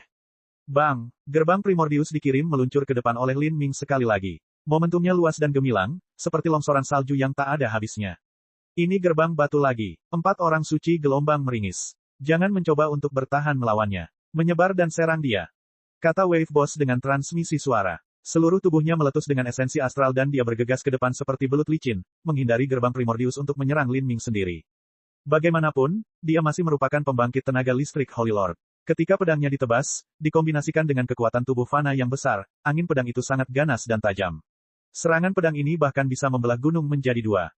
Namun, meskipun Wave Boss cepat, Lin Ming bahkan lebih cepat. Sosok Lin Ming berkedip saat ia memutar hukum ruang dan waktu, langsung melesat menuju Third Wave Brother. Tombak darah Phoenix ditusukkan dan kekuatan guntur dan api kesengsaraan surgawi berputar bersama di atas porosnya. Penghakiman Dao Surgawi. Gemuruh-gemuruh-gemuruh. Cahaya tombak merah dan ungu melonjak, menyelimuti saudara ketiga dengan momentum yang luar biasa, menghalangi semua kemungkinan jalan keluar. Saat Xiao Moxian melihat ini, matanya melebar. Sebuah jurus yang mengendalikan kekuatan guntur dan api. Gerakan ini sepertinya agak mirip dengan teknik orang itu. Saat Xiao Moxian memikirkan hal ini, dia juga tidak menahan diri. Cambuk panjang di tangannya menebas seperti ular beludak ke arah saudara gelombang kedua. Kondisi fisiknya sangat buruk saat ini jadi dia tidak bisa melawan mereka dalam pertarungan frontal, tapi menggunakan beberapa serangan jarak jauh untuk menyedot perhatian satu atau dua dari mereka adalah mungkin. Kekuatan yang menakjubkan, tapi sayang sekali, kamu masih tidak bisa berbuat apa-apa padaku. Saudara gelombang ketiga yang dilindungi oleh penghakiman Dao Surgawi mengeluarkan penggaris hijau dari cincin spasialnya. Penguasa ini segera tumbuh hingga 10 kaki sebelum dia menjatuhkannya, ingin menghancurkan kekuatan kesengsaraan surgawi. Tapi pada saat ini, dari seluruh Lin Ming, suasana mengerikan menyebar keluar. Suasana ini tidak terbatas dan kuno, mengandung perasaan yang sangat menekan. Ruang nenek, energi nenek moyang yang beratnya bintang melilit penggaris hijau, langsung memperlambatnya. Potensi serangan juga berkurang dengan cepat. Saudara gelombang ketiga terkejut. Perubahan mendadak ini membuatnya panik. Hati-hati, teriak bos gelombang. Dia ingin pindah untuk membantu saudara gelombang ketiga tetapi sudah terlambat. Dengan ledakan gemuruh yang keras, saudara gelombang ketiga dikejutkan oleh kekuatan guntur dan api kesengsaraan surgawi. Dia melonjak ke belakang, dadanya dipenuhi warna merah saat dia mengeluarkan seteguk darah. Tubuh fananya cukup kuat sehingga dia tidak menerima luka fatal, namun kekuatan tempurnya turun drastis. Di belakang Lin Ming, Xiao Moxian menyaksikan semua ini terjadi. Dia tidak ditempatkan di dalam ruang nenek jadi dia tidak merasakan aura penekan secara langsung, tapi samar-samar dia masih bisa merasakan aura Dao Agung Nenek. Orang ini, juga ahli dalam hukum nenek. Bab 1450, tempat ini akan menjadi kuburanmu. Dalam pikiran Xiao Moxian, sosok Lin Ming pasti muncul. Apakah itu kekuatan guntur dan api atau hukum Grand Mist, itu semua adalah kemampuan yang digunakan oleh Lin Ming. Hal ini terutama berlaku untuk hukum Grand Mist, sangat sedikit orang yang memahaminya. Jika seseorang ingin mempelajarinya, mereka memerlukan persepsi yang sangat tinggi untuk memahami hukum Grand Mist dari batu kekacauan. Lagi pula, di alam semesta ini, energi nenek moyang hampir menghilang. Meski begitu, Xiao Moxian tidak dapat memastikan bahwa pemuda di depannya adalah Lin Ming berdasarkan kemampuan itu saja. Pada akhirnya, ini adalah jalan Asura dan bukan alam ilahi. Xiao Moxian tidak tahu bahwa Lin Ming telah datang ke jalan Asura, dan mimpi ilahi itu, untuk melindungi Lin Ming, telah merahasiakan keberadaannya. Selain itu, ada banyak seniman bela diri dari berbagai alam semesta di sini yang mempelajari setiap hukum yang mungkin, sehingga seseorang yang mirip dengan Lin Ming dapat muncul. Serangan Lin Ming menjadi semakin kejam. Dia memutar kekuatannya hingga batasnya dengan setiap gerakan semakin menekan dan setiap gerakan bertujuan untuk mengambil nyawa. Dia bahkan lebih kuat dari Xiao Moxian. Sendirian dalam situasi 1 lawan 3, dia berhasil menekan ketiga Wave Science. Dalam hal kekuatan menyerang, 4 Wave Science sangat kuat, dan jika mereka bertarung 3 lawan 1, mereka seharusnya tidak ditempatkan pada posisi yang tidak menguntungkan. Namun, Lin Ming memiliki gerbang Primordius yang menahan serangan untuknya. Gerbang Primordius seperti perlindungan yang tidak bisa dihancurkan. Tidak peduli seberapa liar atau brutal serangannya, dampaknya hanya akan menimbulkan sedikit getaran. Ayo kita tembus gerbang ini dulu. Wave Boss berteriak dengan transmisi suara esensi sejati. Bagaimana kita memecahkannya? Bahkan Raja Dunia pun tidak akan bisa melakukan apapun terhadapnya. Gerbang batu ini pasti merupakan harta roh Empyrean, kata salah satu dari Wave Science lainnya. Dari mereka bertiga yang masih berdiri, saudara gelombang ketiga mereka telah terluka parah oleh penghakiman surgawi Dao Lin Ming. Bahkan berbicara pun menyebabkan dia muntah darah. Itu benar, karena itu adalah harta roh Empyrean maka anak ini seharusnya tidak bisa menyempurnakannya sepenuhnya. Menurut akal sehat, dia juga tidak mungkin memindahkan gerbang batu ini. Pasti karena gerbang batu ini memiliki semangat tersendiri yang memungkinkan anak laki-laki itu mengendalikannya. Meski begitu, tanpa kendali mutlak dari seorang ahli bela diri, gerbang batu ini pada akhirnya hanyalah benda mati. Selama kita bisa mengatasi gerbang batu ini maka kita akan menang. Kata bos gelombang. Lalu, dia tiba-tiba mengeluarkan spanduk hantu hitam dan melemparkannya ke langit. Spanduk hantu ini terangkat bersama angin, mengeluarkan kata-kata iblis di udara. Wu. Tangisan sedih dan melengking menggema dari spanduk hantu. Segala macam roh kebencian mulai mengalir keluar. Roh-roh ini secara pribadi dibunuh oleh Wave Boss dan diperbudak olehnya sebelum disegel ke dalam spanduk hantu. Begitu mereka dibawa keluar, kebencian mereka yang menyakitkan melonjak ke langit. Roh-roh yang kesal ini menyembur keluar seperti air pasang. Mereka tidak menyerang Lin Ming melainkan bergegas menuju gerbang Primordius. Alis Lin Ming terangkat. Taktik semacam ini agak mengejutkan. Sejumlah besar roh yang tersiksa berteriak, meluncur menuju gerbang batu tanpa mempedulikan keberadaan mereka. Gerbang Primordius berisi aura hukum nenek. Begitu roh-roh ini bergegas menuju ke sana, mereka akan terkoyak oleh hukum nenek. Namun, mereka terus melanjutkan perjalanannya tidak peduli resikonya, puluhan dan ratusan ribu di antaranya mengelilingi gerbang Primordius. Saat Wave Boss melihat roh-roh kebencian yang dia saring binasa berbondong-bondong, dia merasakan jantungnya berlumuran darah. Tapi saat ini, dia tidak punya kemewahan untuk mempedulikannya lagi. Selama dia membunuh pemuda ini, dia bisa mendapatkan harta karunnya. Terlebih lagi, dia akan bisa mendapatkan wanita muda menawan itu dan hadiah level puncak hitamnya. Ini adalah godaan yang besar. Dengan harta karun ini dia bisa melompat ke langit dalam satu ikatan. Ambil kesempatan ini untuk menyerangnya. Para Wave Saint berteriak keras. Rune mulai berkilauan di seluruh tubuh mereka, ini adalah rune dewa yang unik di Jalan Asura. Rune Dewa Jalan Asura, selain fungsi khusus yang dimilikinya, dapat meningkatkan kekuatan seniman bela diri secara signifikan setiap kali satu set lengkap dikumpulkan.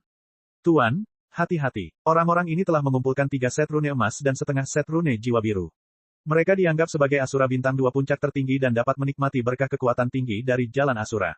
Soul White memperingatkan dari dalam lingkaran spasial Lin Ming. Alis Lin Ming terangkat. Situasi ini menjadi agak rumit. Para Wave Saint ini awalnya terampil, dan sekarang dengan peningkatan kekuatan rune dewa, mereka akan menjadi semakin sulit untuk dihadapi. Bukan masalah bagi Lin Ming untuk melawan Holy Lord yang lemah, tapi sekarang ada 3 dari mereka, semuanya lebih kuat dari rata-rata. Jika Lin Ming ingin membunuh mereka semua maka itu akan sulit. Lagi pula, selama mereka berpisah dan melarikan diri maka tidak akan ada yang bisa dia lakukan. Jika dia tidak bisa menghilangkan semuanya di sini maka mereka akan mengungkapkan lokasi Xiao Moxian, membawa masalah yang lebih besar. Berurusan dengan beberapa Holy Lord yang lemah sudah menjadi batas Lin Ming. Jika dia harus berhadapan dengan Raja Dunia maka tidak ada peluang baginya untuk menang. Terlebih lagi, karena roh-roh kebencian itu telah mengepung gerbang Primordius, akan sulit baginya untuk memindahkannya selama beberapa waktu. Ini adalah kelemahannya karena dia tidak mampu menyempurnakan gerbang Primordius sepenuhnya. Karena itu, dia hanya mampu memperlakukan gerbang Primordius sebagai perisai dan bukan sebagai harta roh Empyrean yang sangat kuat. Kalau tidak, jika Lin Ming telah sepenuhnya menyempurnakannya maka dia akan mampu mengeluarkan energi yang terkandung di dalamnya hanya dengan pikiran dan menyebabkan semua roh kebencian itu hancur seketika.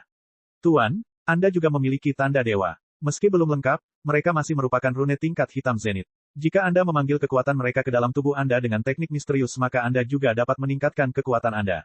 Meningkatnya kekuatan setengah batas kecil seharusnya tidak menjadi masalah sama sekali. Oh, Lin Ming terkejut. Kedua rune itu dapat meningkatkan kekuatannya hingga setengah batas kecil. Lin Ming sudah berada di puncak ranah transformasi ilahi tengah. Jika dia meningkatkan budidayanya setengah batas kecil maka itu hampir setara dengan memasuki ranah transformasi ilahi. Jalan Asura menggunakan rune dewa sebagai manifestasi hukum dan itu adalah sesuatu yang diciptakan oleh Master Jalan Asura. Rune hitam puncak yang diperoleh guru sangatlah langka. Menggunakannya untuk meningkatkan setengah batas kecil seharusnya tidak menjadi masalah sama sekali. Saat Soul White berbicara, Lin Ming sudah mulai menuangkan esensi sejatinya ke dalam rune dewa. Untuk sesaat, dari antara alis dan tangan kanannya, tanda merah hitam samar mulai bersinar. Hitam dan merah adalah warna rune hitam zenit. Saat Wave Science melihat tubuh Lin Ming mulai memancarkan cahaya hitam dan merah, mereka terkejut. Ini, tanda hitam zenit, bagaimana mungkin? Rune hitam zenit biasanya adalah sesuatu yang hanya dimiliki oleh karakter level penguasa kota.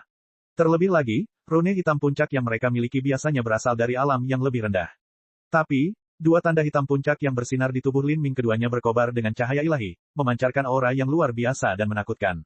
Di belakang Lin Ming, Xiao Moxian juga melihat kilau terang dari rune hitam puncak ini. Dia sudah cukup lama berada di Jalan Asura sehingga dia mengerti apa arti lampu merah dan hitam ini. Siapa dia? Mata besar Xiao Moxian melebar hingga menjadi seperti permata hitam cemerlang. Dia tidak bisa berhenti menatap Lin Ming saat dia semakin tertarik padanya. Dia sangat ingin tahu apa jawaban atas pertanyaannya tetapi dia tidak bertanya. Xiao Moxian memiliki kepolosan dan kenaifan seperti anak kecil. Semakin dia ingin mengetahui sesuatu, semakin sedikit dia bertanya tentang hal itu. Sebaliknya, dia akan menyelidiki dirinya sendiri, baru saat itulah itu menyenangkan. Bocah ini, para Wave Science merasa situasinya menjadi semakin berantakan. Anak laki-laki ini masih sangat muda namun dia memiliki rune tingkat hitam puncak. Mereka curiga Lin Ming memiliki latar belakang yang sangat dalam. Namun, mereka telah mempertaruhkan nyawa mereka ke dalam ring dan mustahil bagi mereka untuk mundur. Semakin besar latar belakang seseorang, semakin kejam pula mereka dalam memusnahkan mereka. Mereka bahkan tidak berpikir bahwa Lin Ming akan membiarkan mereka pergi. Serang bersama, kita harus membunuhnya. Para Wave Science mengeluarkan pedang mereka dan menyerang. 3 pedang berkumpul menjadi satu, kekuatan mereka langsung meningkat beberapa kali lipat. Mereka menggabungkan kekuatan dari rune dewa saat mereka menyerang Lin Ming, ini adalah serangan terkuat mereka. Garis laut dalam. Kekuatan mengerikan meletus, mengalir deras seperti tsunami yang mengamuk. Dari belakang Wave Science, hantu monster laut yang menyerang Xiao Moxian muncul sekali lagi, meluncur menuju Lin Ming. Tuan, hati-hati. Soul White berteriak ketakutan. Meskipun Lin Ming berbakat, budidayanya terlalu rendah. Jika dia harus menahan serangan terkuat dari para Wave Saint yang dua batasan besarnya lebih tinggi dalam budidaya daripada dirinya, maka itu hanyalah keputusan gila. Xiao Moxian juga mengkhawatirkan Lin Ming. Tanpa mempedulikan kelelahan yang melanda tubuhnya, dia menebaskan cambuknya, berharap bisa mengurangi tekanan pada dirinya. Adapun Lin Ming, dia tetap tenang dan tidak tergesa-gesa. Kekuatan jiwanya mencapai dunia batinnya dan cahaya abu-abu gelap melolong. Taktikmu bagus, tapi sayangnya, aku punya lebih dari gerbang batu ini. Saat Lin Ming berbicara, ada cincin logam yang keras, sebuah gong yang berasal dari zaman paling purba, membawa serta nafas hukum dao besar yang tak ada habisnya. Lonceng yang berat dan kuno tiba-tiba jatuh dari atas, menutupi Lin Ming di dalamnya. Lonceng kuno ini memancarkan aura yang luas dan tak terbatas. Permukaan lonceng diukir dengan gambar bunga dan makhluk, burung phoenix dan naga, leviathans dan rocks, dan bahkan pola dao yang mirip dengan batu keos. Ini adalah Primordius Bell, salah satu harta roh Empyrean yang ditinggalkan Empyrean Primordius untuk Lin Ming. Ketika Lin Ming pertama kali memasuki istana Primordius, dia berlutut di depan lonceng kuno ini selama 3 tahun, sepenuhnya memahami kebenaran tertinggi dao besar yang terkandung di dalamnya, menggunakan lonceng ini untuk secara langsung menyempurnakan niat bela diri Primordius. Serangan para Wave Science sepenuhnya jatuh ke Primordius Bell. Dentang, Primordius Bell dibunyikan oleh serangan ketiga orang tersebut. Gelombang suara yang terlihat terpancar sebagai respons, menyebabkan ruang bergetar. Di dalam suara bel yang mengerikan ini, semuanya hancur. Kemanapun gelombang suara pergi, tanah runtuh dan gunung-gunung hancur. Wave Science menanggung beban terberat dari serangan ini. Darah mereka membengkak di dalam tubuh mereka, berjatuhan, hampir menyebabkan mereka jatuh dari langit. Lampu pedang mereka serta monster laut yang mengaum itu semuanya meledak berkeping-keping, tidak berubah menjadi apapun. Serangan mereka tidak hanya gagal terhadap Lin Ming, namun mereka juga terkena gelombang suara Primordius Bell, menyebabkan mereka menderita luka parah akibat serangan balasan. Apa yang kita lakukan? Alat ajaib macam apa ini? Jejak darah keluar dari mulut Wave Boss. Dengan susah payah dia menekan darah yang bergolak di dalam tubuhnya. Tapi saat ini, dia melihat bel raksasa jatuh menimpanya dari atas. Pada saat berikutnya, semuanya tertutupi oleh lonceng kuno itu. Ini buruk. Bos gelombang merasa bingung. Tidak diragukan lagi, lonceng kuno ini juga merupakan harta roh Empyrean. Hanya dengan menyerangnya, gelombang kejut yang menggema telah menyebabkan kerusakan yang sangat besar. Jika seseorang benar-benar mampu mengaktifkan lonceng kuno ini maka kemungkinan besar mereka dapat memadamkan jiwa dan raga seseorang. Dorong bel ini dan terbanglah. Mustahil bagi anak manusia ini untuk benar-benar mengendalikan bel ini, itu juga pasti benda mati. Selama kita tidak menyerangnya, kita tidak akan mendapat serangan balik. Wave Boss langsung menilai. Sebagai pembangkit tenaga listrik tingkat Dewa Suci, dia memiliki pengalaman tempur yang sangat mendalam. Tapi saat ini, ruang di depan mereka terdistorsi dan seorang pemuda berjubah hitam melangkah keluar. Lin Ming sebenarnya telah memasuki ruang yang dicakup oleh Primordius Bell. Sekarang, dalam radius hanya 100 kaki ini, ada 4 orang. Konsep macam apa yang bisa dicapai 100 kaki bagi seorang master papan atas? Itu sama saja dengan bertatap muka. Tidak ada dari kalian yang akan pergi dari sini. Tempat ini akan menjadi kuburanmu. Ekspresi Lin Ming dingin acuh tak acuh saat dia mengangkat tombak darah Phoenix. Cek cek cek cek cek cek cek cek. Rakan-rakan kultivator sekalian, sebelum retret, sila terus berkultivasi untuk jurus subscribe, like, share dan komentar agar sekte novel Sadim terus berkembang pesat.